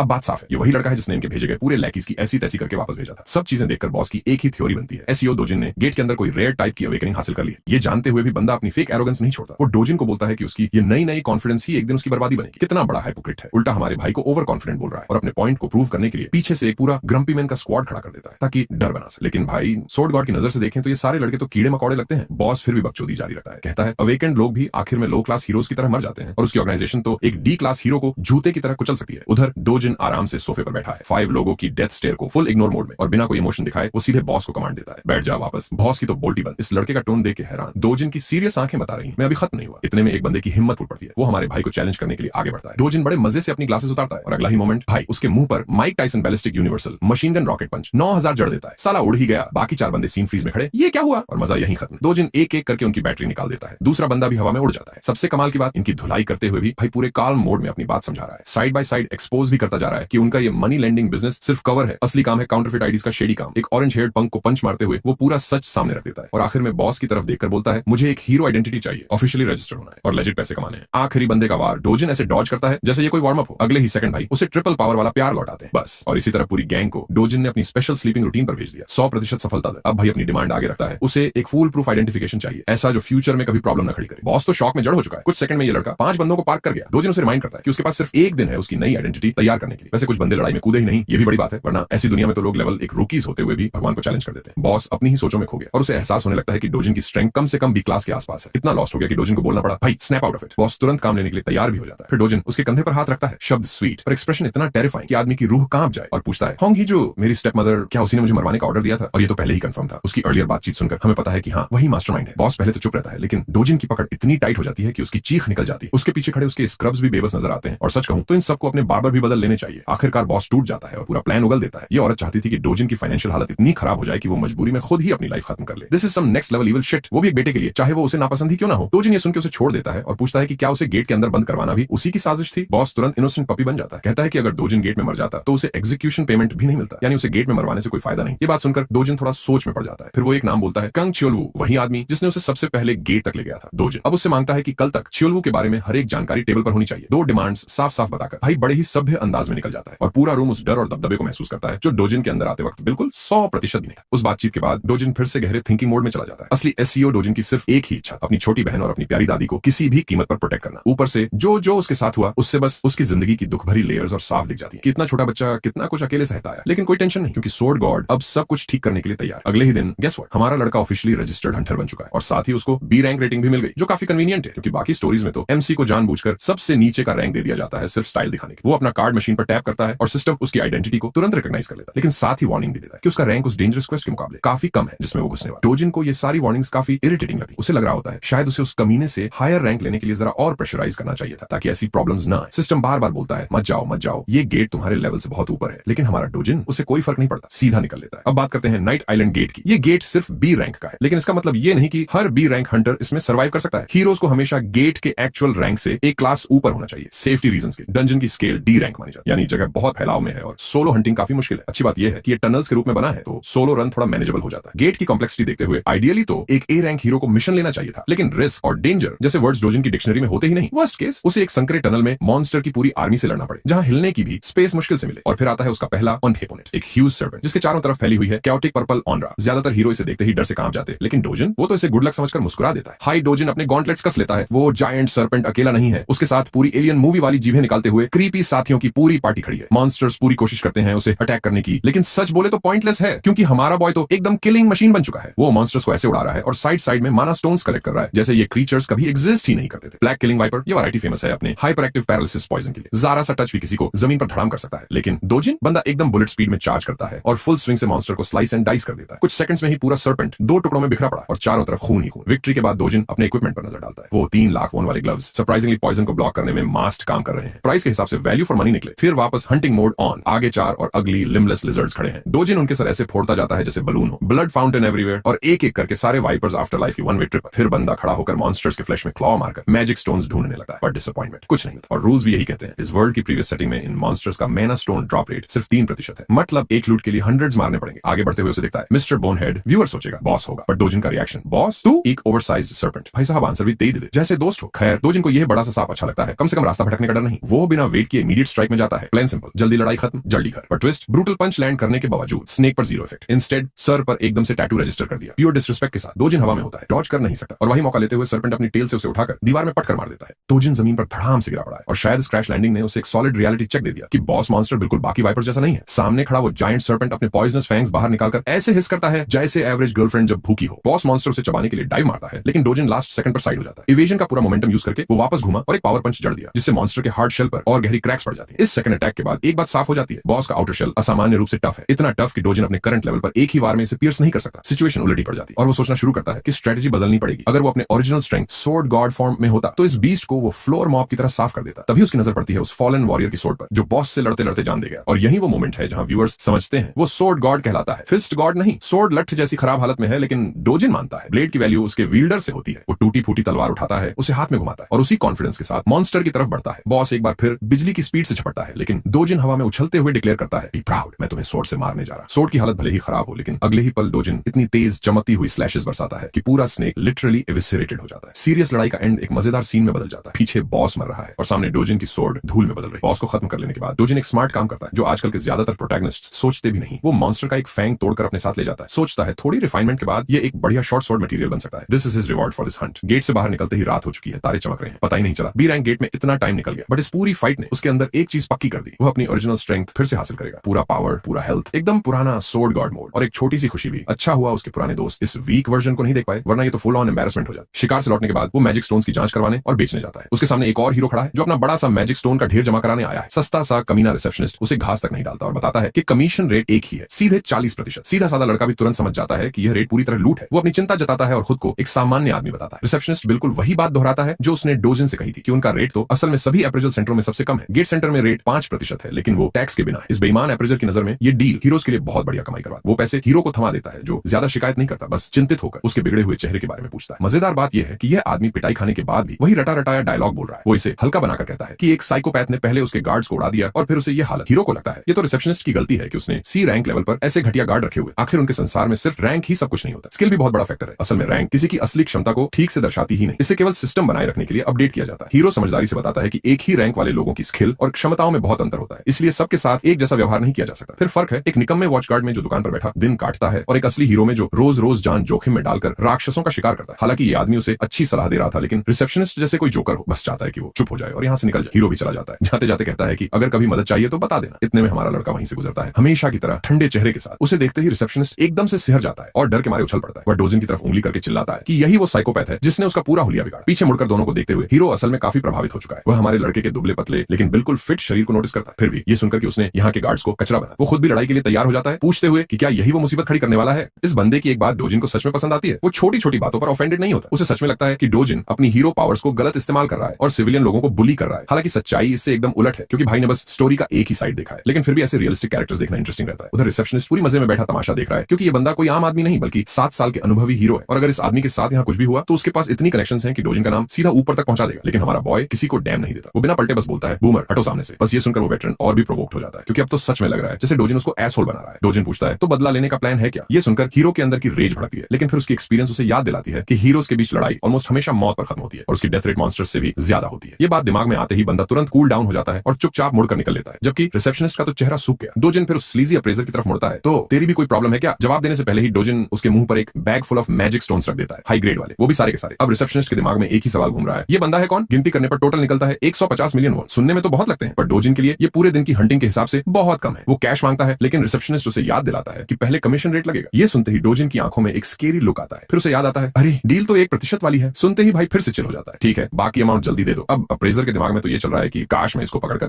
Beat the shit out of him कर पाता, लेकिन हकीकत में वो सिर्फ अपने इमेजिनेशन में ही कर सकता है। तभी रिसेप्शनिस्ट बोलता है कि इतनी ह्यूज अमाउंट के लिए अपर मैनेजमेंट अप्रूवल चाहिए होगा। बिना एक सेकंड भी वेस्ट किए डोजिन जोर से बोल देता है कि अप्रूवल यही अभी चाहिए। घबराया हुआ एम्प्लॉई तुरंत अपने बॉस को फोन लगाता है और धीरे धीरे पूरी सिचुएशन समझाता है। लेकिन डील स्मूथ होने ही वाली थी कि डोजिन बीच में फोन छीन लेता है और सीधे बॉस से बोलता है, पेमेंट जल्दी करो। बॉस को कोई दिक्कत नहीं, वो मान भी जाता है, बस ये चाहता है कि फोन एम्प्लॉई को वापस दे दिया जाए। डोजिन बड़े आराम से फोन लौटाता है, लेकिन लौटाता कैसे है? सीधा दीवार पर स्मैश कर देता है एक्सीडेंटली। ना, सबको पता है ये प्यूरा इंटेंशनल था। एम्प्लॉई अपने टूटे हुए फोन को देखकर लिटरली शिवर कर रहा है, जबकि डोजिन उसे कामली कहता है, अब अप्रूवल मिल गया, जल्दी कैश तैयार करो। और रिसेप्शनिस्ट बेचारा बैग्स पे बैग्स में कैश भरता जाता है। ट्रांजैक्शन खत्म होने तक वो बंदा पूरा डेवास्टेटेड बैठा है। शायद आपको उस पर थोड़ा सा पिटी आए, पर याद रखना यही आदमी रोजाना हीरोज का आधा पैसा स्कैम करता है, वो भी उनकी जान जोखिम में डालने के बाद। So yeah he is a total scumbag. 10 minute बाद बॉस फाइनली अपनी दुकान पहुंचता है, गुस्से में लिटरली एंगेज कि उसका एम्प्लॉय फोन क्यों नहीं उठा रहा। और फनीस्ट पार्ट, रिसेप्शनिस्ट उसी टाइम हार मानकर तुरंत रिजाइन डाल देता है। बॉस दीवार में घुसे हुए स्मैशड फोन को देखता है और तभी उसे सब समझ में आ जाता है। वो अपना फोन निकालता है और जुयॉन को कॉल करता है, उसे तुरंत बुलाने की। कट टू जुयॉन, एक गॉर्जियस यंग पर्पल पिंक बाल, पूरा सेलिब्रिटी वाइब। लोग उसे देखते ही चीखते हैं जुयॉन, और उसके आउटफिट पर लिटरली मर मिटते हैं। And honestly she looks dope as hell. Store पहुंचते ही रिसेप्शनिस्ट तो इतना स्टन हो जाता है कि लगभग जमीन पकड़ ले। She casually smiles and greets him, और वही स्माइल समझा देती है कि लोग क्यों इतना फंस कर रहे हैं, क्योंकि वो कोई रैंडम ब्यूटी नहीं, वो देश की 4th S रैंक हीरो है, a legend power house. Rumours चल रहे हैं कि वो बॉस की नीस है, और वो खुद कंफर्म भी कर दे। वो बताती है कि अंकल ने उसे बुलाया है एक रेकलेस हीरो को हैंडल करने की। सिचुएशन जानने के लिए वो स्टाइलिश S रैंकर आराम से बैठ जाता। Scene cuts to outside. हमारा बॉय अपनी कंप्लीटली रिप्ड फिजिक के साथ धूप में बैठे मेडिटेशन कर रहा है। पूरे दिन भर हंटिंग करने के बावजूद डोजिन को मिला हुआ रिवॉर्ड उतना अमेजिंग नहीं था जितनी उम्मीद थी। इसी पेस पर चलता रहा तो फ्यूचर वाकई मुश्किल लग रहा है। सबसे पहले उसे उस लेवल तक पहुंचना होगा जहां वो अकेले ही S रैंक गेट्स क्लियर कर सके। इसका मतलब उसे अर्जेंटली ट्रेनिंग करनी होगी ताकि अपनी ओरिजिनल स्ट्रेंथ वापस पा सके। और हाँ भाई, ट्रेनिंग आर्ट टाइम ऑफिशियली शुरू हो चुका है। डोजुन की सबसे बड़ी चैलेंज ये है कि इस दुनिया की माना डेंसिटी पिछली दुनिया के मुकाबले बहुत थिन है। मतलब चाहे वो कितना भी मेहनत से माना गैदर करे, इस स्पीड पर उसे कम से कम 3 साल लगेंगे अपनी ओरिजिनल स्ट्रेंथ के करीब पहुंचने में। और अगर हालात बिगड़ गए तो और भी ज्यादा। एक तरीका ये भी है कि वो बेहतर इक्विपमेंट हासिल करे, लेकिन दिक्कत सबसे घटिया गियर भी हंड्रेड्स ऑफ मिलियंस में आता है, यानी सीधा सीधा पैसे की बर्बादी। तभी उसके शरीर में एक ठंडी सी चिल दौड़ जाती है, किसी बहुत डेंजरस प्रेजेंस का एहसास। वो फॉरेन यूनियन को लाइटनिंग स्पीड पर पकड़ता है और सभी को तुरंत घर के अंदर ले जाने को कहता है। अंदर पहुंचकर वो कमरा बंद कर देता है। ग्रैंडमा घबराई हुई पूछती है कि आखिर चल क्या रहा है। पूरा घर जोरदार क्वेक से हिलने लगता है, जिससे ग्रैंडमा डरकर पूछती है कि कहीं ये अर्थक्वेक तो नहीं। छोटी यूनियन पैनिक में है, लेकिन सच्चाई सिर्फ डोजिन जाता है। ये अर्थक्वेक नहीं है, कुछ और है। वो बाहर से आ रही टेरिफाइंग, शार्प और वायलेंट एनर्जी महसूस कर रहा है। एक रिफ्ट उनके दुनिया में खुल चुका है, और सबसे बुरी बात, वो खुला है उनके घर की छत पर। प्रॉब्लम को संभालने के लिए वो फौरन बाहर भागने की तैयारी करता है और अपनी फैमिली को सख्ती से अंदर रहने को कहता है, क्योंकि बाहर हालात बेहद डेंजरस हैं। फुल स्पीड से वो रिफ्ट एंट्रेंस में कूद जाता है। पीछे से ग्रैंडमा और उसकी सिस्टर के रोते हुए आवाजें आती रहती, उसका नाम पुकारते हुए। सीन कट होता है, सोल हीरो एसोसिएशन के अंदर अलार्म बज चुका है। मापो रीजन की छत पर अचानक एक नया रिफ्ट खुलने की खबर मिल चुकी है। पिछले इमरजेंसी को हुए अभी सिर्फ 63 दिन बीते। मैनेजर तुरंत आदेश देता है कि व्हाइट लाइन गिल्ड जो सबसे पास है उन्हें फौरन कांटेक्ट किया जाए और आसपास के हीरोज को अलर्ट करो ताकि सिचुएशन कंट्रोल में लाई जा सके। जब वो रिफ्ट की एग्जैक्ट लोकेशन चेक करता है तो देखता है कि ये किसी रेजिडेंशियल घर के ऊपर खुला है। ये उनके लिए भी बहुत ट्रिकी है, क्योंकि अगर कोई सिविलियन गलती से रिफ्ट में चला गया तो उसकी गारंटीड डिमाइस है। और सबसे बुरा, रिफ्ट किसी दूसरे को अंदर जाने ही नहीं देता। अगर अंदर मौजूद वो व्यक्ति मर जाता है तो 10 दिनों के अंदर एक भयानक मॉन्स्टर वेव बाहर निकलेगी जो पूरे इलाके में तबाही मचा देगी। वो वेव इतनी अनकंट्रोलेबल हो जाएगी कि पूरी सोल सिटी की सेफ्टी खतरे में पड़ जाएगी। मैनेजर अब ये जानने के लिए क्यूरियस है कि रिफ्ट में घुसकर एक्शन किसने लिया। पता चलता है कि ये सब एसईओ डोजिन ने किया था, क्योंकि वो उसी घर का रेजिडेंट है। उसकी ग्रैंडमा के मुताबिक वो अपने परिवार की रक्षा करने के लिए रिफ्ट में गया था। इस जानकारी से सबको लगता है कि वो कोई हीरो नहीं है, और यही बात समस्या बन जाती है, क्योंकि एक ऑर्डिनरी सिविलियन का रिफ्ट से जिंदा निकलना लगभग नामुमकिन होता है। इससे पूरा स्टाफ डिस्पेयर और हेल्पलेसनेस महसूस करता है, क्योंकि वो कुछ कर ही नहीं सकते। सीन बदलता है और डोजिन की पिस्ड ऑफ स्टेप मॉम ये खबर सुनकर आग बबूला हो जाती है कि वो नई अवेकनिंग हासिल कर चुका है। उसे यकीन ही नहीं होता। उसका असिस्टेंट बताता है कि हालांकि हीरो एसोसिएशन में उसने ऑफिशियल रजिस्ट्रेशन नहीं कराया, लेकिन उन्होंने कंफर्म कर लिया है कि पिछली गेट इंसिडेंट में वो सच में अवेकेंड हो चुका है। ये सुनकर उसके गुस्से का लेवल और बढ़ जाता है, क्योंकि कांग चिलवू को उसे खत्म करना चाहिए था और उल्टा वो और भी स्ट्रांग बनकर निकल आया। पूरी तरह बैटशिट क्रेजी होकर वो मेज पर मुट्ठी मारती है और चिल्लाती है कि आखिर वो लोग उसे खत्म क्यों नहीं कर पाए। ऊपर से उन्होंने पैसे भी लिए और काम भी फेल कर दिया। ये बात उसके गुस्से को और बढ़ा दी। मैनेजर ली पर दहाड़ते हुए वो कांग चिलवू को मैसेज भेजने को कहती है। अगर उसने खुद जाकर डोजिन को नहीं मारा तो उसे 10 गुना रकम लौटानी हो। लेकिन उसकी हैरानी हैरानी बढ़ जाती है जब उसका असिस्टेंट बताता है कि शायद अब कांग चिल वू से कांटेक्ट करने की भी जरूरत नहीं है, क्योंकि एक नया रिफ्ट सीधा डोजिन के घर के ऊपर प्रकट हुआ है और ये कंफर्म हो चुका है कि वो रिफ्ट में घुस चुका है, यानी अब उसके जिंदा लौटने का सवाल ही नहीं उठता। होंग हीजू ये सुनकर खुश हो जाती है, ऑलमोस्ट रिलीव्ड, और असिस्टेंट को कहती है कि आगे की अपडेट्स तक हालात पर नजर बनाए रखें। दूसरी ओर हमारा बॉय डोजिन रिफ्ट के डोमेन में पहुंच चुका है। ये एक जंगल है, बिल्कुल वही जगह जहां वो बचपन में आराम करने आता था। फॉरेस्ट ऑफ पटिस्वा एकदम उसी तरह फिर से बना हुआ है जैसे उसने अपनी यादों में उसे छोड़ा था, आखिरी डिटेल तक। यहाँ मौजूद रिच माना तक बिल्कुल वैसी ही भारी ऊर्जा महसूस होती है। रास्ते पर चलते हुए वो मुस्कुराता है क्योंकि उसकी मुलाकात फिर से उस ऑल पावरफुल वर्ल्ड ट्री से हो रही है। ये वही ट्री है जो प्यूरेस्ट फॉर्म में माना छोड़ता है, दुनिया की सबसे डिवाइन स्ट्रक्चर और पूरे वर्ल्ड की स्टेबिलिटी का असली कोर। पुरानी दुनिया तब तबाह हुई थी जब इसी ट्री को जला दिया गया था, जिससे मना का पूरा फ्लो हमेशा के लिए विकृत हो गया। लेकिन इस रिफ्ट डिमेंशन में ट्री एकदम ठीक है, बिल्कुल वैसा ही जैसा डोजिन की यादों में था। उसे कारण नहीं पता, लेकिन एक बात बिल्कुल क्लियर है, उसके पास वो मैना वापस पाने का मौका है जो उसने खोया था। ट्री के नीचे बैठकर मेडिटेशन करते हुए हमारा बॉय धीरे धीरे अपनी ताकत को और साफ महसूस करने लगता है। वो पूरे 3 दिन ऐसे ही बैठा रहा, बिना खाए पिए, बिना किसी जरूरत का ख्याल की। पूरा 10 दिन निकल गए और उसकी सारी फोकस केवल अपनी ब्रीदिंग को हार्मोनाइज करने पर। लेकिन 10वें दिन की रात उसकी मेडिटेशन को ट्रबल ने भंग कर दिया। ये एलियन जैसे क्रीचर्स जिन्हें बल्किना कहा जाता है फिर से वर्ल्ड ट्री को जलाने आए, ठीक वैसे ही जैसे उन्होंने पुराने समय में किया था। लेकिन इस बार हमारा बॉय वहां मरे और वो इस ट्रेजेडी को दोबारा होने नहीं देगा। क्रीचर्स उस पर झपटते हैं और डोजिन को अफसोस होता है कि काश उसके पास वाटर एलिमेंट सोर्ड होता तो इन्हें आराम से गिरा सकता था। लेकिन सामने खड़े जलते हुए मॉन्स्टर्स जैसी दानवी आवाजें निकालते हैं और उसके पास अब इतना मना है कि उसे किसी हथियार की जरूरत ही नहीं। ही इज द वेपन और उसके हाथ रेटेड ई फॉर एवरीवन। वो अपना हाथ आगे बढ़ाता है और सिर्फ अपनी मैना की अथॉरिटी से एक क्रीचर को जमीन पर पटक देता है। दूसरा क्रीचर उसकी एबिलिटी देखकर शॉक में पड़ जाता है। अब जरा देखें अभी हुआ क्या। ये टेलीकिनेसिस नहीं था, इसे मना रिलीज कहा जाता है। ये एक ब्लास्टर टाइप अटैक है जो रॉ मना को डेटोनेशन स्ट्राइक की तरह फेंकता है। काफी समय बाद उसने इस एबिलिटी को ऐसे इस्तेमाल किया क्योंकि उसके मना रिजर्व्स पहले कम थे, लेकिन बुल्किना अभी खत्म नहीं हुए हैं। वो पलटकर अपने मुंह से चार्ज ब्लास्ट फेंकते हैं रिटेलिएशन के तौर पर। ये पल्सिंग लेजर बीम सीधा हमारे बॉय की तरफ बढ़ती है, लेकिन वो पहले से भी ज्यादा काम दिख रहा है। सिर्फ उसकी मैना ही उसे किसी भी डैमेज से बचाने के लिए काफी है। क्रीचर्स की तरफ बढ़ते हुए पूरे मैना बर्स्ट में इग्नाइट होकर वो कहता है कि उसने आखिरकार वर्ल्ड ट्री को प्रोटेक्ट कर लिया है। अब वो थोड़ा खेलना चाहता है, अपनी ट्रेनिंग के फल एंजॉय करने का समय आ गया। घिनौने बास्टर्ड्स फिर से एनर्जी ब्लास्ट तैयार कर रहे होते, लेकिन हमारा बॉय दो बुल्किना को पकड़कर उनकी माउथ्स जबरदस्ती बंद कर देता है। ऐसे में उनकी खुद की एबिलिटी अंदर ही चार्ज होकर एक्सप्लोड हो जाती है और पीछे बचती है सिर्फ एक हेडलेस जलती हुई लाश। उनके कॉर्प्सेस सूख कर गिरते हैं और 2 कीमती मैजिक स्टोन्स उसके हाथ लग जाते हैं। लेकिन ये तो बस शुरुआत है। डोजिन अभी मजे में, क्योंकि इनको हराने पर उसे इटर्नल एम्बर जैसा रेयर लूट भी मिला है। वो खुशी खुशी मॉन्स्टर्स को काटता पीटता और एक तरफा मैसेकर करते हुए आगे बढ़ता जाता है और माना स्टोन्स का ढेर इकट्ठा करता जाता है। अंत में जब सब खत्म हो जाते हैं ऐसा लगता है जैसे उसने मानो जैकपॉट ही मार लिया हो। गिरे हुए लूट में उसे एक छोटा सा सुनहरा कॉइन सीड भी मिलता है जो चमक रहा होता है। यही है इटर्नल एम्बर। इसे हाथ में लेते ही वो अपनी पावर का एक और हिस्सा वापस पा लेता है। एम्बर को क्रश करते ही उसकी इंटरनल फ्लेम्स अनलॉक हो जाती है। वो इसके साथ जिस कैजुअल स्टाइल में खेलता है वो सच में सुकूना जुजुत्सु काइसन वाइब्स देता है। अब नॉर्मल कंडीशंस में सबसे अच्छा तरीका ये होता कि वो वर्ल्ड ट्री से मनी गार्ड करता रहे, लेकिन उसके शरीर की मनी गार्ड अब्सॉर्प्शन लिमिट फिलहाल पूरी तरह भर चुकी है। दूसरा तरीका यह है कि वह एम्बर को अब्सॉर्ब करे जो उसकी मनी गार्ड को पूरी तरह ट्रांसफॉर्म करके फायर मनी गार्ड बना देगा। और वो बिल्कुल यही करता है। उसका पूरा शरीर फ्लेम एनर्जी से भरकर दहक उठता है। पहले जीवन में उसे इस चीज की कोई जरूरत नहीं थी, इसीलिए उसने कभी इटर्नल एम्बर को सीरियसली नहीं लिया, लेकिन अब उसे पूरी तरह अब्सॉर्ब करना उसकी नेसेसिटी बन चुकी है। एक एम्बर को अब्सॉर्ब करने में पूरे 10 मिनट लगते हैं, लेकिन सौभाग्य से उसने इनकी अच्छी खासी क्वांटिटी जमा कर रखी है। इसलिए उसका नेक्स्ट गोल है जितने ज्यादा हो सके उतने एम्बर्स अब्सॉर्ब करना। उधर रिफ्ट के अचानक प्रकट होने से पब्लिक की क्यूरियोसिटी आसमान छू रही। रिपोर्टर्स का झुंड डोजिन के घर के बाहर जमा है और एजेंट्स व एसोसिएशन स्टाफ जगह को प्रोटेक्ट कर रहे हैं। बैंक सियोंगू बुरी तरह पिस्ड ऑफ है। उसे एक आदमी की ये घमंड भरी स्टुपिडिटी हजम नहीं हो रही कि उसने रिफ्ट में इतनी जल्दी घुसने की हिम्मत कैसे की। और हाँ, वो सच में यन हो, सोलो लेवलिंग की कार्बन कॉपी लगता है, बस हेयर कट थोड़ा साफ सुथरा है। हमारे सीन में एक और कैरेक्टर मौजूद है, किम हियन वू, नीले बालों वाला हमारा दूसरा प्रोटैगनिस्ट टाइप लड़का। वो डोजिन द्वारा अपनी सिस्टर को बचाने के लिए किए गए कामों से पूरी तरह सिंपैथाइज करता है, लेकिन सियोंगू इस बात को बिल्कुल नहीं मानता। उसके मुताबिक हमारा बॉय ऐसे गुस्सा जैसे कोई ग्रीडिया जिसे कॉन्सिक्वेंसेस की कोई परवाह नहीं। अगर वो नॉर्मल तरीके से खुद को अनलाइव कर देता तो बात और होती, लेकिन अगर कोई रिफ्ट के अंदर मरता है तो वो जगह एक मॉन्स्टर डेटोनेशन ग्राउंड बन जाती है जहां से काउंटलेस क्रीचर्स बाहर फटकर निकलते हैं। यही असली खतरा है। हियनवू इस पर गिल्मा की राय पूछता है और गिल्मा ने बस यही कहा है कि प्रोटोकॉल के हिसाब से ही चलना है। हियनवू दुनिया भर में अचानक उभर रहे रिफ्ट इंसिडेंट्स पर सवाल उठाता है। यूएस, चीन, स्विट्जरलैंड, तुर्की, यूके, इतने सारे देशों में अचानक रिफ्ट बर्स्ट हो रहे हैं और यही वजह है कि गिल्मा इन सबको एक साथ मैनेज करते करते परेशान है। ज्यादातर देशों ने तो हालात आसानी से कंट्रोल कर लिए, लेकिन साउथ कोरिया वो तो लिटरली पिस्ड एज हेल है, क्योंकि यहाँ पूरा मामला सिर्फ एक आदमी के कारण फुल ब्लोन डिजास्टर बन सकता है। सियोंगू इतना गुस्से में है कि उसे बस मौका मिले और वो उस बंदे को पीटकर सीधा बाहर फेंक दे और उसी रिफ्ट से उम्मीद कर रहा है कि किसी चमत्कार से वो खुद बाहर गिरा दिया जाए। अब बात आती है उस विशाल पर्पल गेट की। 22 दिन बीत चुके हैं उसके उभरने के बाद और डोजून भी उतने ही दिनों से रिफ्ट के अंदर है। हीरो एसोसिएशन डर चुकी है और उन्होंने इस थ्रेट को लेवल 1 वेव घोषित कर दिया है। डोजून की रियल आइडेंटिटी दुनिया से छिपाकर रखी गई है, इसलिए अभी उसे ऑर्डिनरी पर्सन एस बुलाया जा रहा है। दूसरी तरफ दुनिया को कुछ नहीं पता, लेकिन मनी लेंडिंग ऑर्गेनाइजेशन का बॉस जबरदस्त स्पीड में सब समझ जाता है। उसका असिस्टेंट भी रिपोर्ट वेरीफाई करके कंफर्म कर देता है कि रिफ्ट वाला आदमी वही है। किम यंग गू जो प्रेसिडेंट हुआंग चंगसियोप का राइट हैंड मैन है, वो भी इस इन्फो को अप्रूव करता है। चंगसियोप सिर्फ एक बात जानना चाहता है, डोजून के बचकर बाहर आने के चांसेस कितने हैं। और हाँ, वन पीस वाले जोक की तो इज्जत करनी ही थी, तो One Piece is real. Assistant ठंडे दिमाग से जवाब देता है, एक ऑर्डिनरी इंसान के सर्वाइवल की प्रोबेबिलिटी 1% से भी कम है। डोजून को ऑर्डिनरी पर्सन बोलने मात्र से ही चंगसियोप के चेहरे पर एक बड़ी ही एंटरटेनिंग स्माइल आ जाती है, क्योंकि वही रेगुलर सिविलियन उसके आदमियों को हॉस्पिटल में भर्ती करवा चुका है और हफ्तों तक उनके हाथ पैर बैंडेज में लपेट दिए थे। दुनिया की नजर से देखें तो लोग उस सिविलियन को बहुत अंडरएस्टिमेट कर रहे हैं जो रिफ्ट के अंदर गया। अब चंगसियोप ये भी जानना चाहता है कि अगर कोई अवेकेंड इंडिविजुअल अंदर जाता तो उसके सर्वाइवल चांसेस क्या होते। उसका असिस्टेंट कामली बताता है कि ये हीरो के लेवल पर डिपेंड करता है और सही डेटा के बिना कोई जजमेंट करना मुश्किल है। चंगसियोप भी मानता है कि फाइटिंग एबिलिटी और सर्वाइवल एबिलिटी दोनों बिल्कुल अलग चीजें हैं और रिफ्ट के अंदर तो बात खतरनाक लेवल पर कॉम्प्लिकेटेड हो जाती है। लेकिन एक बात तो तय है, वो कमीना अभी भी अपनी हरकतों से नहीं बदला है। चंग सेओब दोजुन की फैमिली को प्रोटेक्ट करना चाहता है, मगर नोबल रीजन से नहीं। इस कमबैक तो सोच रहा है कि अगर दोजुन नहीं लौटा तो उसकी फैमिली के ऑर्गन्स बेच देगा, और अगर लौट भी आया तो उस पर डेट चढ़ाकर पूरे खर्चे का इल्जाम उसी पर डाल देगा। ये आदमी सच में एक वॉकिंग लीच है। सीन वापस शिफ्ट होता है उस मेस्मराइजिंग वर्ल्ड ट्री की ओर। यहाँ हमारा बॉय पूरी स्पीड में अपने ट्रेनिंग आर्क में डूबा हुआ है। उसका पूरा शरीर अब फ्लेम मैना में थ्राइव कर रहा है। उसे समय का अंदाजा भी नहीं है, बस इतना पता है कि वो सैकड़ों फायर स्टोन्स अब्सॉर्ब कर चुका है। इससे उसके अंदर इतनी फायर मैना कलेक्ट हो चुकी है कि वो उसे किसी भी रूप में मैनिपुलेट कर सकता है। साइड इफेक्ट ये है कि उसकी फ्लेम रेजिस्टेंस भी इनसेन लेवल तक बढ़ चुकी है। जब वो अपने पुराने सेल्फ की तुलना अपने अभी वाले फायर एट्रीब्यूट मास्टरी से करता है, उसे लगता है कि कम से कम फायर डोमेन में तो वो अपने पास्ट सेल्फ से आगे निकल चुका है। वो वर्ल्ड ट्री को जेंटली गले लगाता है। ये वही डिवाइन ट्री है जिसने हमेशा उसकी मदद की, पहले भी और अब भी। इस वजह से डोजिन दिल से ग्रेटफुल है। अपने सारे माना स्टोन्स को स्टोर करने के लिए उसने बेलों से एक छोटा सा बैग बना लिया है। स्टोन्स कलेक्ट करने के बाद उसे एहसास होता है कि शायद अब वो कभी इस एंजेलिक ट्री को दोबारा ना देख पाए। फिर भी वो ये उम्मीद छोड़ता नहीं। अगर कभी भी यह डिवाइन ट्री खतरे में पड़ा तो वो अपनी जान पर खेलकर इसे बचाने वापस आएगा। और भाई मैं नहीं जानता तुम लोगों का क्या है, लेकिन ये पूरा soft emotional scene genuinely so wholesome लगा। उस रात दोजिन आखिरकार बाहर की दुनिया में कदम रखता है, पूरी तरह से रिफ्ट के बाहर निकलते हुए। उसे आसपास कोई भी मौजूदगी महसूस नहीं होती। शायद ज्यादातर लोगों ने सोच लिया था कि वो अंदर ही मर गया होगा और कभी भी कोई मॉन्स्टर वेव बाहर आ सकती है, लेकिन तभी उसे किसी स्ट्रॉन्ग इंसान की प्रेजेंस महसूस हो। उसे पकड़ने के लिए वो फौरन उसकी डायरेक्शन में दौड़ पड़ता है। थोड़ी ही देर में वो उन दो एजेंट्स के पास पहुंच जाता है, एक पूरा पिस्ड ऑफ और दूसरा पूरा चिल्ड, यानी ह्युनवू और सेयोंगू, जिनसे वो पहले मिल चुका था। उनके आउटफिट्स देखकर उसे समझ आ जाता है कि ये लोग एसोसिएशन के मेंबर्स हैं, और अगर यहाँ गलती से भी वो पकड़ा गया तो मामला सीधा प्रॉब्लमेटिक हो जाएगा। इस सिचुएशन को संभालने के लिए वो अपनी फायर पावर का इस्तेमाल करता है। एक जोरदार फ्लेम बॉल बनाकर पूरी ताकत से आसमान में फेंक देता है। वो अटैक सीधा पास की बिल्डिंग पर जाकर गिरता है और धमाके के साथ फट जाता है। आवाज सुनते ही ह्युनवू और सेयोंगू तुरंत रेड अलर्ट मोड में आ जाते हैं। जब उन्हें पता चलता है कि ये आग है तो दोनों उसकी डायरेक्शन में दौड़ पड़ते हैं। वहां पहुंचने पर उन्हें लोग डर के मारे खड़े नजर आते हैं। सेयोंगू खुद शॉक में पूछता है कि आखिर चल क्या रहा है। उधर हमारा लड़का अपनी फ्लेम पावर से खुद ही प्रभावित है। उसकी प्रिसीजन काफी बढ़िया है और उसे भरोसा है कि आगे ये उसे बहुत काम आई। वो अपने पुराने दोस्त टस्क को याद करता है, जो कॉन्टिनेंट का सबसे स्ट्रॉन्ग फायर मेज था। वो सोचता है कि क्या टस्क उसकी फ्लेम्स देखकर प्राउड होता। इसी बीच ह्युनवू की शार्प सेंसेस उसे रिफ्ट की तरफ देखने को मजबूर करती हैं। वो अचानक अजीब तरह से रिएक्ट करती है और उनकी आंखों के सामने धुएं में गायब हो जाती है। दोनों एजेंट्स फॉरन साइड की ओर भागते हैं, लेकिन वहां जाकर वो शॉक में रह जाते हैं। रिफ्ट का कनेक्शन अब इस दुनिया से पूरी तरह खत्म हो चुका है। उधर हमारा लड़का बिना किसी दिक्कत के अपनी नेक्स्ट डेस्टिनेशन की ओर बढ़ चुका है। अगली सुबह खबर फैल जाती है, मापो वाली रिफ्ट जो पूरे 1 महीने तक खुली थी, वो एसईओ डोजुन के अंदर जाने के 29 दिन बाद अचानक गायब हो गई। हीरो एसोसिएशन की मॉन्स्टर वेव वाली चिंता गलत साबित होती है, पर असली वजह क्या थी ये किसी को नहीं पता, और इन्वेस्टिगेशन अभी भी चल रही है। उन्हें उस फायर से भी निपटना पड़ रहा है जो रिफ्ट के गायब होने के ठीक समय जंक यार्ड में भड़की थी। इसी वजह से ज्यादातर लोग ये मान लेते हैं कि एसईओ डोजुन सच में मर चुका है और ये आग उसी की बेवकूफी का नतीजा है। लेकिन उन्हें क्या पता, हमारा लड़का तो यहीं आसपास हिडन इन प्लेन साइड बैठा लोगों की बातें सुन रहा है। कुछ लोग तो उसकी मौत पर सिंपैथी भी दिखा रहे हैं। दुर्भाग्य से रिफ्ट का डिसअपीयरेंस हमारे हीरो के लिए बहुत बड़ा हार्ट ब्रेक है। वो अंदर से टूट जाता है क्योंकि अब वो वर्ल्ड ट्री के साथ कभी इंटरेक्ट नहीं कर पाएगा। भले वर्ल्ड ट्री को अब वो प्रोटेक्ट न कर पाए, लेकिन उसकी जिंदगी में एक और चीज है जिससे वो अभी भी बचा सकता है, और ये बात हमें सीधा एचसीएस कैपिटल ले आता है। अंदर बैठे वो सारे इडियट्स डोजुन की मौत की पार्टी कर रहे हैं। उन्हें लगता है अब वो आराम से उसकी ओल्ड ग्रैनी और लिटिल सिस्टर को भी हटा देंगे। चंग सब वैसे भी ऐसा इंसान है जो लोगों को निचोड़ कर मार सकता है। एक हरामी तो ये तक कह रहा है कि बहन को थोड़ा बड़ा होने दो, फिर और तरीकों में इस्तेमाल करें। इसी गंदी बातों के बीच एक आवाज वहां गूंजती है, एक फेमिलियर वॉइस जो उनसे उनके बॉस के बारे में पूछती है, और सीन वहीं कट हो जाता है। दूसरी तरफ चंग सब बड़ा खुश घूम रहा है। उसे लगता है डोजुन अब हमेशा के लिए मर चुका है। उसका असिस्टेंट उसे आज के स्केड्यूल के बारे में बताता है। ज्यादा काम नहीं है, बस एक लंच अनदर सीईओ के साथ। चंग सब ये सुनकर खुश हो जाता है कि आज रात वो आराम से मैडम कैंग के क्लब में मजे करे। ये सब बिना दिमाग का चैटर चल ही रहा होता है जब वो बिल्डिंग में घुसकर सीढ़ियां चढ़ता है और देखता है कि उसके आदमी खिलौनों की तरह यहाँ वहां फेंके पड़े हैं। दीवारों पर खून बिखरा है और जिसने ये सब किया है वो वही है जिसे चंग सब ने डेड समझ लिया। हमारा लड़का उसे पकड़कर जमीन पर दे मारता है और कामली कहता है, फिल्थी चंग सब, कुत्ते की तरह रेंग कर मेरे पास आ। ये सुनते ही कंपनी का प्रेसिडेंट डर के मारे कांप जाता है। हमारा लड़का उसके ऑफिस की चेयर पर बैठकर जैसे असली लीडर की तरह जगह संभाल लेता है और अपना आदेश दोबारा दोहराता है। बेचारा चंग सब अभी भी शॉक में ही है, लेकिन डर इतना है कि बिना समय गंवाए वो कुत्ते की तरह रेंगना शुरू कर देता है। और फिर डोजुन अपनी पूरी रूथलेसनेस दिखाते हुए उसे आदेश देता है। अब बाग कर जानवर जैसे ये आदेश उसके दिमाग में हथौड़े की तरह लगता है और चंग सब ह्यूमिलिएशन में रोने लगता है। एक बाग निकलने में उसे एक पूरा सेकंड लगता है, लेकिन हमारा लड़का इससे बिल्कुल सेटिस्फाइड नहीं होता। वो खुद यकीन दिलाता है कि चंग सब सिर्फ एक इंसान नहीं बल्कि एक एनिमल है। वो उसे बार बार बार्क करने पर मजबूर करता है ताकि सुनने वाला हर इंसान जान जाए कि ये आदमी असल में कितना गिरा हुआ है। कंपनी का प्रेसिडेंट अब उसी हाल में जिस हाल में वो लोगों को रखता था। डोजुन बड़ी ठंडी आवाज में साफ बोल देता है कि ऐसे स्कम बैग्स ऊपर से जितना भी ओबीडियंट बनने का नाटक करें, मौका मिलते ही सीधा बैक स्टैप कर देते हैं। अपना गंदा नाम सुनकर चंग सब का चेहरा पीला पड़ जाता है क्योंकि हमारा लड़का उसे बता रहा होता है कि उसकी जिंदगी ऐसे सेकंड रेट इंसानों से निपटते निपटते भर चुकी है। चंग सब दया की भीख मांगते हुए बोलता है कि जरूरत पड़े तो वो एक लॉयल डॉग की तरह सर्व करने को भी तैयार है, लेकिन डोजुन का सब्र खत्म हो चुका है। वो एक भारी सा स्लैप उसके चेहरे पर दे मारता है, इतना जोरदार कि उस कमीने की सांस भी रुक जाती है और खून बाहर आ जाता है। उसका असिस्टेंट ये सब हॉरर में देख रहा होता है। तभी डोजुन उसे आवाज देकर कहता है कि अब से वही कंपनी का न्यू बॉस है और उसे ऐसे बास्टर्ड के नीचे काम बिल्कुल नहीं करना चाहिए। इसके बाद डोजुन सीधा आदेश देता है कि चंग सब को यहीं खत्म कर दो, पूरी परमिशन। लेकिन असिस्टेंट की हालत डीली हो जाती है। वो माफी मांगते हुए कहता है कि उनके लीडर के बहुत सारे कनेक्शंस हैं और अगर चंग सब की जगह उसे बॉस बना दिया गया तो हालात बहुत बुरे हो सकते हैं। इसलिए वो डोजुन से रिक्वेस्ट करता है कि इस आदमी की जान एक बार और छोड़ दे। लेकिन डोजुन यहाँ बातों में टाइम वेस्ट करने के मूड में नहीं है। वो खामली कहता है कि चंग सब की बॉडी को एक बैरल में भरकर ओशन में फेंक दो, एविडेंस मिटाने का। ये काम तो इन लोगों का पारिवारिक बिजनेस जैसा है। जब सर्वेंट्स भी आदेश मानने से कतराते हैं तो डोजुन एकदम अलग तरीका अपनाता है। वो पूरे ग्रुप को धमकी देता है कि अगर उन्होंने उसकी बात नहीं मानी तो सबको गेट के अंदर फेंक कर मॉन्स्टर्स का खाना बना देगा। ये सुनते ही चंग सब की हालत और भी पैथेटिक हो जाती है। वो जमीन पर गिरकर जान की भीख मांगने लगता है, कसम खाता है कि वो कभी बिट्रे नहीं करेगा और हमेशा डोजुन की सेवा में रहेगा। ये देखकर हमारा हीरो थोड़ा सोच में पड़ जाता है। वो चाहे तो अभी चंग सब को खत्म करके अपनी सारी प्रॉब्लम्स मिटा सकता है, लेकिन मानना पड़ेगा इस लाइफ में वह अपने पुराने मर्सिलेस रूप से थोड़ा सॉफ्ट सॉफ्टर हो चुका है। आखिरकार इस बार वो उसे माफ करने का फैसला लेता है और हाथ बढ़ा देता है। और चंग सब भाई अब ये बंदा पक्का रिलीजियस बनने वाला है, दुआ करेगा कि कभी भी डोजून के खिलाफ जाने की गलती न करे। वो हीरो का हाथ पकड़ता है और कसम खाता है कि अब से उसकी लॉयल्टी बिल्कुल अनकंडीशनल हो। लेकिन तभी डोजून को कुछ अजीब लगता है, उसका हाथ अचानक स्टीमिंग हॉट फ्लेम से घिरा हुआ है। हाँ, भले ही डोजून थोड़ा सॉफ्ट हुआ हो, पर वो अभी भी अंदर से रूथलेस ही है। वो चंग सब की आंखों में सीधा देखता है और उसे याद दिलाता है कि ये सच में उसकी फाइनल चांस है। और फिर बिना किसी हेजिटेशन के डोजून उसका हाथ पकड़कर एक झटके में नोच देता है। उस हाथ को सीधा एक जली हुई चार्ड पेस्ट में बदल देता है। मीटिंग खत्म होने तक डोजून बिना पीछे देखे वहां से निकल जाता है और पीछे बस प्रेसिडेंट की एग्नाइजिंग चीखें रह जाती। लेकिन जाते जाते एक आखिरी वार्निंग छोड़ जाता है, अगर उनमें से एक भी इंसान उसकी फैमिली के रास्ते में आया तो डोजून खुद उनकी डेथ पर्सनली कंफर्म करेगा। और अब इन लोगों की जिंदगी का नया काम हमेशा हमेशा उसकी फैमिली को प्रोटेक्ट करना। बस ऐसे ही हैंडल किए जाते हैं असली ट्रेटर्स। दुनिया की नजर में सीईओ डोजून तो बस एक मामूली सा नाम था जो रिफ्ट के साथ ही गायब हो गया। लेकिन असलियत भाईजन आराम से लोकल मैकडॉनल्ड्स में बैठकर खाना खा रहा है। गवर्नमेंट, हीरो एसोसिएशन, मीडिया सभी ने उसे यस्टरडेज न्यूज की तरह भूल भी दिया। अब कोई बोले भी कि वो जिंदा है तो भी कोई सीरियस नहीं लेगा। और वैसे भी एक सोलो रिफ्ट से निकलकर वापस आना ये दुनिया उसके लिए बस एक्स्ट्रा हेड की ही देती। उधर हारा हुआ डॉग हुआंग चांग सब अभी उसके लिए एक नया सेफ और बेटर घर ढूंढने में लगा हुआ है, कम से कम तब तक जब तक डोजून आराम से सेटल ना हो जाए। आखिरकार डोजून को मौका मिला अपनी छोटी बहन को टेस्टी फास्ट फूड खिलाने का और उसने उसे बताया कि अब वे एक बेहतर नेबरहुड में शिफ्ट होने वाले हैं। ये सुनकर छोटी योन योन की खुशी का ठिकाना ही नहीं रहा। अब वो किंडरगार्टन जा सकती है और अगले साल एलिमेंट्री स्कूल भी। लेकिन जैसे ही स्कूल की बात आती है योन योन का मूड अचानक डाउन हो जाता है। डोजून थोड़ा घबरा जाता है। ये लड़का मॉन्स्टर्स काटने में एक्सपर्ट है पर बच्चों को संभालना उसकी स्किल ट्री में नहीं आता। फिर उसकी बहन रोते रोते बताती है कि बाकी बच्चे उसे ऑर्फन कहकर चिढ़ाते हैं। ये सुनकर बिग ब्रो डोजून का दिल सच में टूट जाता है। वो सोचता है अगर वो मीन किड्स से घुलना मिलना नहीं चाहे तो मत करे, वो छोटे ब्रैट्स अपने कर्मों का फल कभी ना कभी खाएंगे। ये सुनकर और ये जानकर कि अब उसे किंडरगार्टन में बुली होने वापस नहीं जाना पड़ेगा, योन योंग तो सीधी हाइप्ड हो जाता है। इनसाइड डोजून अपनी छोटी बहन को एक ऐसी प्राइवेट स्कूल भेजने का प्लान बना रहा है जहां कोई उसकी तरफ आंख उठाकर भी ना देख सके। उस रात एससीओ डोजिन को पता चला कि किम योंगू ने उसकी दादी और बहन को किसी रैंडम मोटल में छुपा कर रखा था। जब वो रिफ्ट के अंदर फंसा हुआ कांच जैसा कमजोर वो कमीना अपनी जान तोड़कर माफी मांग रहा था। उसने बहाना बनाया कि मोटल उनकी कंपनी के अंडर है इसलिए बाकी जगहों से ज्यादा सुरक्षित है। डोजिन के पास आज इन चापलूसों से निपटने की ताकत नहीं थी इसलिए वह बस कमरे में गया और महीनों बाद एक बार फिर अपनी दादी को देखा। छोटी यून यंग ने उस पर झपटकर भालू जैसी झप्पी मारी और दादी उसकी हथेली पकड़कर रो पड़ी। वो बस अपने पोते को जिंदा देखकर खुश थी। पहले तो वो सख्त योद्धा हैरान रह गया लेकिन जैसे ही उसे अपने परिवार की गर्माहट महसूस हुई वो मुस्कुरा दिया। छोटी यून यंग को मैकडॉनल्ड्स बहुत पसंद आ गया है इसलिए वो लोग उस बिल्कुल असली जगह पर काफी बार जा रहे हैं। आज उसने भाई से उसके हीरो वाले काम के बारे में पूछा और जब उससे पूछा गया कि क्या उसे हीरो भाई होना अच्छा लगता है तो यून यंग ने बिल्कुल बेफिक्री से कहा नहीं, हीरो चाहे कितने भी कूल हों वे हमेशा खतरों में रहते हैं और कभी कभी मर भी जाते हैं और यून यंग बस चाहती है कि उसका भाई दादी और उसके साथ बहुत बहुत लंबे समय तक रहे। डोजिन तो खून खराबे की दुनिया में जीते जीते इतना सुन्न हो चुका था कि किसी का उसके लिए चिंतित होना उसके लिए नई चीज थी। पिछली दुनिया में वह आखिरी बचा हुआ इंसान था। राक्षसों से लड़ते लड़ते उसने बहुत कुछ खो दिया था लेकिन इस दूसरी दुनिया में उसकी जिंदगी में कुछ बेहद अनमोल लौट आया। वो भूली हुई भावनाएं फिर सतह पर आ रही हैं। शायद इस दुनिया में वो सच में खुश रह सकता है, शायद वो एक शांत प्यारी जिंदगी जी पाए अपने परिवार के साथ। लेकिन जब वो अंदर ही अंदर गर्मजोशी में डूबा हुआ था कोरिया का हीरो एसोसिएशन बुरी तरह हिल चुका था। कोरिया हीरो एसोसिएशन का संस्थापक ना थे वुंग जो वर्ल्ड हीरो फेडरेशन का डायरेक्टर भी है हाल ही की रिफ्ट घटना से परेशान था या कहें कि रिफ्ट घटना के न होने से। उनके सबसे बेहतरीन लोग साइट की जांच कर चुके थे पर कोई नई जानकारी नहीं मिली। अपने इलाके को लेकर अंधेरे में रहना उसे और भी बेचैन कर रहा था और यह भी संभव है कि जो रिफ्ट अचानक गायब हुई वह कभी भी दोबारा प्रकट हो सकती है। उसके असिस्टेंट भी उसकी चिंता से सहमत थी। उसका कहना था कि अगर वहां एक वेव आ जाती तो स्थिति शायद और साफ होती। कम से कम अब उन्हें अननोन वेरिएबल्स की चिंता नहीं करनी पड़ी। डायरेक्टर तेवुंग ने उसकी बात बीच में ही रोक दी क्योंकि अगर वह आगे बोलती तो उसका एंगर और बढ़ जाता। हाँ, अनसर्टेनिटीज उसे परेशान कर रही थी लेकिन उसे यह राहत थी कि किसी को कोई नुकसान नहीं पहुंचा। तेवुंग दुनिया के टॉप 100 रिस्पेक्टेड और स्ट्रॉन्गेस्ट हीरोज में आता है। लोग तो यहां तक कहते हैं कि अगर वह कभी प्रेसिडेंट के लिए खड़ा हो जाए तो इतिहास में सबसे ज्यादा वोट्स वही ले जाएगा। उसकी एक बात और एक फैसला बड़े बड़े कॉन्ग्लोमरेट्स को हिला सकता है। लेकिन अच्छी बात यह थी कि उसे न किसी देश की पावर में दिलचस्पी थी न ही किसी कॉन्ग्लोमरेट की वेल्थ में। वह बस एक ही चीज को सबसे ऊपर रखता है, अपनी जनता की सेफ्टी। सीधी भाषा में कहें तो यह आदमी सच में रियल वन, चाहे जितना भी समय लगे। वह रिफ्ट के पूरे पेरीमीटर की गहराई से जांच चाहता था। आसपास के सभी लोग पहले ही अपनी प्रॉपर्टीज बेचने के लिए तैयार थे इसलिए वह मुद्दा हल था। तेवुंग तो उन्हें मार्केट प्राइस से ज्यादा देने का मन बना चुका था। इतनी परेशानी के बाद यह कम से कम वह कर सकता। इसी बीच रिपोर्ट्स आने लगी कि अलग अलग देशों में कई रिफ्ट्स प्रकट हो चुकी हैं। देखने में तो साफ था कि कुछ बड़ा होने वाला है। यूएस और चाइना अपनी रिफ्ट्स को कंट्रोल करने में लग चुके थे लेकिन यूनाइटेड किंगडम की हालत सबसे खराब थी। बाकी जगहों पर वेटरन हीरोज भेज दिए गए थे लेकिन यूके की स्क्वाड तो बिल्कुल ही डूडू गार्बेज निकली। एक महीने से जारी यूके रिफ्ट को साफ करने का मिशन बुरी तरह से नाकाम हो चुका। अब तो यूके रिफ्ट वेव भी ऑफिशियली शुरू हो गई थी। फिर भी शहर के लोग अपनी रोजमर्रा की जिंदगी में वैसे ही लगे हुए जैसे कुछ हुआ ही ना। इसी भीड़ में सीओ डोजिन भी चल रहा था, बिल्कुल आम लोगों में घुलता मिलता। वो अपने पसंदीदा शॉप में दाखिल हुआ जो हीरो कॉम्प्लेक्स के अंदर थी। दरवाजा खुलते ही काउंटर पर खड़ा लड़का इंस्टिंक्ट से वेलकम बोलने ही वाला लेकिन डोजिन का चेहरा देखते ही उसकी आवाज फ्रीज हो गई। ब्लैक हेयर्ड यंग मैन को देखते ही उसके शरीर का हर बाल टेरर मोड में खड़ा हो गया। आज मैनेजर भी दुकान में मौजूद था इसलिए काउंटर वाले को इस सैडिस्ट टाइप ग्राहक का अकेले सामना नहीं करना पड़ेगा। मैनेजर ने अखबार धीरे से बंद किया, उसे नीचे रखा और अपनी नजर ऊपर उठाई। उसकी आवाज तो कंट्रोल में थी लेकिन उसमें साफ साफ एंगर महसूस होता था। यही वो आदमी था जो इस बेचारे पुशओवर कैशियर को जबरदस्ती लो ग्रेड क्रिस्टल्स खरीदने पर मजबूर करता आया है। डोजिन ने बड़ी आलस से अपना बैकपैक उतारा और उसे जोर से जमीन पर फेंक दिया। अच्छा ही हुआ कि आज मैनेजर मौजूद था, इससे उसकी मैजिक क्रिस्टल्स की सेल जल्दी खत्म हो जाए। मैनेजर तो उम्मीद कर रहा था कि हमेशा की तरह कुछ लो ग्रेड क्रिस्टल्स जमीन पर गिरेंगे और ऑनेस्टली उसे इस छोटे मोटे काम में कोई इंटरेस्ट नहीं। लेकिन डोजिन को यह बिल्कुल पसंद नहीं कि कोई उसे यूं ही मना कर दे जबकि वह साफ सुथरा फेयर ट्रेड चाहता है। मैनेजर हो या कोई भी सेन शॉप ओनर, कोई भी सिर्फ 1% फी पर डील नहीं लेगा। मैनेजर के दिमाग में तो यही था कि ये लड़का बस चला जाए तो बेहतर है, पर डोजिन ने साफ बोल दिया कि उससे डील रिफ्यूज करना ये मिस्टर मैनेजर की जिंदगी की सबसे बड़ी मिस्टेक हो। मैनेजर फिर भी उसे चिड़चिड़े अंदाज में भगा रहा, बैग की तरफ देखना तक जरूरी नहीं समझा। ये उसका आखिरी वार्निंग था। उसके बाद हालत बिगड़नी तय थी। जवाब में डोजिन ने बैग को जोर से लात मारी और बैकपैक टाइल्स पर गिरते ही उसके अंदर की चीजें पूरे फ्लोर पर फैल गई। कैशियर और मैनेजर दोनों ही एक्सपीरियंस्ड क्रिस्टल ट्रेडर्स थे। एक नजर में पहचान गए कि यह क्या है। वह पुराना गंदा सा बैग बैग असल में हीरोज मैजिक क्रिस्टल से भरा हुआ था, एक लेजेंडरी ट्रेजर जिसे दुनिया की कोई भी रकम खरीद नहीं सकती। डोजिन को लगभग अंदाजा था कि ये चीजें कितनी कीमती हैं। उसे पता था कि उसके हाथ में प्रीमियम माल है। असल में यही हीरोज मैजिक क्रिस्टल कभी एक मशहूर मैक्सिकन ड्रग लॉर्ड क्वार्जमन ने न्यू एज ड्रग मैन्युफैक्चरिंग में इस्तेमाल किया। फिर एक रात उसकी लेबोरेटरी में हुए एक्सीडेंट ने उसकी जिंदगी ही बदल दी और दुनिया की नजर इस छोटे से रॉकर उसी हीरोज मैजिक क्रिस्टल ने क्वार्जमन को एक पावरफुल हीरो के रूप में अवेकन कर दी। तभी से यह क्रिस्टल हीरो अवेकनिंग और मन एनहांसमेंट के लिए प्राइसलेस बना हुआ है। इतना रेयर और पावरफुल एनर्जी सोर्स, ये तो सीधा अल्ट्रा हाई एंड प्रोडक्ट की कैटेगरी में आता है। एक पावर मूव करते हुए डोजिन ने साफ आदेश दिया कि ये सब वापस पैक करो और फिर वह निकल गया। मिस्टर मैनेजर का तो पूरा बिहेवियर पलट गया। उसका एरोगेंट टोन तुरंत गायब होकर एकदम वेलकमिंग हो गया। वह तो खुद भागकर डोजिन को वीआईपी सीट्स तक ले गया और ड्रिंक्स तक ऑफर कर दी थी, जबकि कैशियर उन क्रिस्टल्स को पॉलिश कर रहा था। डोजिन तो इस तरह की रोल रिवर्सल एंजॉय करता है। एक सेकंड पहले उसे भगा रहे थे और अगली ही सेकंड आइस्ड ड्रिंक घूंट रहा। ओपनिंग डिमांड भी तगड़ी ही रखी, फुल प्राइस के साथ सिर्फ 0.5% कमीशन। और जैसे ही मैनेजर ने हल्का सा भी हिचकिचाने का साइन दिखाया, डोजिन ने तुरंत डील खींच लेने की धमकी दे दी। पहले के ट्रेड्स में डोजिन ने 1% पर डील मान ली थी, अब वह उसी ऑलरेडी पैथेटिक रेट को और भी नीचे गिरा रहा था। सच कहे तो वह ये सब बस अनोयंस में कर रहा। मैनेजर ने तुरंत सिर झुका लिया और जितनी सिंसियर अपॉलॉजी वह निकाल सकता था उतनी निकालने की कोशिश की, लेकिन डोजिन अब इन बेकार एम्प्टी अपॉलॉजी से तंग आ चुका। उसकी बात सिंपल थी, या तो उसका रेट मानो या फिर वह अपना बिजनेस कहीं और ले जाएगा। काउंटर पर खड़ा कैशियर मन ही मन डोजिन को रूड प्रिक बोलकर गालियां दे रहा था। मैनेजर को भी समझ आ गया कि एक्टिंग से ये लड़का सॉफ्टन नहीं होने वाला, इसलिए उसने लंबा लेक्चर शुरू कर दिया। Magic crystal market, pricing, demand, supply, पूरी इकोनॉमिक्स खोल दी। लेकिन डोजिन के पास इतना लॉन्ग विंडेड बक बक सुनने के लिए टाइम नहीं था। उसने ड्रिंक खत्म की और सीट से उठ खड़ा हुआ। ये देखकर मैनेजर की हालत पैनिक मोड में चली गई। उसे लगा जिंदगी की सबसे बड़ी डील उसके हाथ से निकल रही है। मैनेजर ने 9% कमीशन ऑफर किया। काम नहीं बना तो 8% की बात की, फिर 8 से 7, 7 से 6 और 6 से 5 तक उतराया। इस रेंज में तो शॉप को प्रॉफिट होना तो दूर, घाटा ही होगा। मैनेजर डिस्पेयर में डूबा हुआ था और तभी एसईओ डोजिन ने चाल चली। उसने अचानक कह दिया कि चलो पास डीलिंग्स की रिस्पेक्ट में वह 1% पर मान जाएगा। मैनेजर के अंदर एक चीख उठी। उसके दिल में वह इसे साफ साफ एक्सटॉर्शन समझ रहा था, लेकिन प्रोडक्ट इतना प्राइसलेस था कि वह उसे छोड़ भी नहीं सकता था। और फिर डोजिन ने जो अगला वाक्य बोला, मैनेजर लिटरली एक्साइटमेंट में अपने होश खो बैठा। उसने बताया कि आज जो बैग लाया है उसके अलावा उसके पास ऐसे प्राइसलेस मैजिक क्रिस्टल्स के करीब 7 और बैग्स मौजूद हैं। बस ये सुनते ही कॉन्ट्रैक्ट निकालकर तुरंत साइन हो गया। कुछ ही मिनट में सारी ऑफिशियल फॉर्मेलिटीज पूरी हुई और 67 अरब वॉन सीधे एसईओ डोजिन के बैंक अकाउंट में आ गए। ये करीब $48 मिलियन होते हैं। इस स्पीड पर उसकी एक 110 अरब वोनी वाली लग्जरी हाउस खरीदने की डिस्टेंस भी अब ज्यादा दूर नहीं लग रही थी। लेकिन दिक्कत यह थी कि नॉर्मल गेट से हाई ग्रेड मैजिक क्रिस्टल्स निकालना टाइम सिंक था। अगर वह किसी तरह फ्रीली रिफ्ट जोन में ट्रैवल कर पाए तो वह खजाने लिटरली मैडमैन की तरह फार्म कर सकता है। उसी समय उसके फोन की स्क्रीन पर एक एडमिनिस्ट्रेटिव मैसेज पॉप हुआ। सदर्न यूनाइटेड किंगडम में वेव आउटब्रेक ऑफिशियली अनाउंस कर दिया गया था। साथ ही पूरी तरह से यूके जाने पर बैन लगा दिया गया था। रियल वर्ल्ड की इतनी बड़ी समस्या की खबर पड़ने के बाद डोजिन का मैनेजर को तंग करने का इंटरेस्ट खत्म हो गया। पहले वह किसी भी देश में हो, किसी भी एसोसिएशन से जुड़ा हो, ऐसी स्थिति में वह खुद रिफ्ट को सील करने पहुंच जाता। बट अब डोजिन वो वाला बंदा नहीं रहा। अब उसकी लाइफ में इससे कहीं ज्यादा जरूरी चीज है। आज की डिनर ट्रीट उसी की तरफ से है। और भाई लोग, आज खाने में मिलने वाला है एक्सपेंसिव मीट। छोटी यून यंग की तो बस नजरें टिकी थी ग्रिल पर रखे पोर्क और बीफ की जूसी मार्बलिंग पर। महंगे साइड डिशेस, प्रीमियम मीट, सब टेबल पर लगातार आ रहा। मेन्यू के भाव देखकर दादी थोड़ा घबरा गई। 2,50,000 वॉन सिर्फ 100 ग्राम के लिए, ये तो बहुत ज्यादा है। डोजिन ने तुरंत दादी की चिंता काट। रिलैक्स ग्रैंडमा, आज जितना खाना है खाओ। मेरे पास क्रिस्टल से इतना पैसा आया है कि ये बिल तो पॉकेट चेंज है। यून यंग का पहला बाइट ही उसे उस लग्जरी बीफ की दुनिया में खोने के लिए काफी। डोजिन तो लगातार और मीट ग्रिल पर डालता जा रहा था। दादी बस डरते हुए देख रही थी। अब तो फ्रेश रिब्स, प्राइम रिबे, स्ट्रिपलॉइन, स्कर्ट मीट सब एक के बाद एक टेबल पर आने वाला। दादी सोच रही थी ये 2.5 लोग इतना खाना कैसे खत्म करेंगे, बट वो अंडर एस्टिमेट कर रही है प्रोटैगनिस्ट की भूख को। यून यंग ने दादी का हाथ पकड़कर बोला, ग्रैंडमा बस एक बार ट्राई करो, बहुत टेस्टी है। दादी अपनी प्यारी पोती की बात कैसे टालती, और बस एक बाइट, और उसी एक बाइट ने उनकी सारी चिंता हवा में उड़ा दी। इसके बाद तीनों की फैमिली डिनर सिर्फ मुस्कुराहट और हंसी से भरी रही। लेकिन डोजिन को क्या पता, उसी वक्त रेस्टोरेंट में एक अटेंशन ग्रैबिंग लड़की इनसाइड आई। जिधर से गुजरती लोग लिटरली अपनी गर्दन मोड़ मोड़ कर उसे देखते जा रहे थे। वो सीधे जाकर एसईओ डोजिन की टेबल पर रुकी और कॉन्फिडेंटली बोली कि उसे उससे बस थोड़ा बात करनी। लेकिन डोजिन उसे बीच में काटते हुए बोला, फैमिली डिनर चल रही है, अगर कुछ कहना है तो खाना खत्म होने के बाद आना, अभी डिस्टर्ब मत करो। लड़की ह्यून जो ह्यून ने अपना नेम कार्ड निकालकर इंप्रेशन जमाने की कोशिश की। लेकिन डोजिन भाई एकदम इग्नोर मोड में, वो बस अपना मीट ग्रिल करता रहा और उसे पूरी तरह से अनदेखा कर दिया। और आखिर में वो रिनाउंड एस रैंक हंटर भी अपनी सारी प्राइड निगलकर चुपचाप रेस्टोरेंट के वेटिंग रूम में बैठने पर मजबूर हो गए।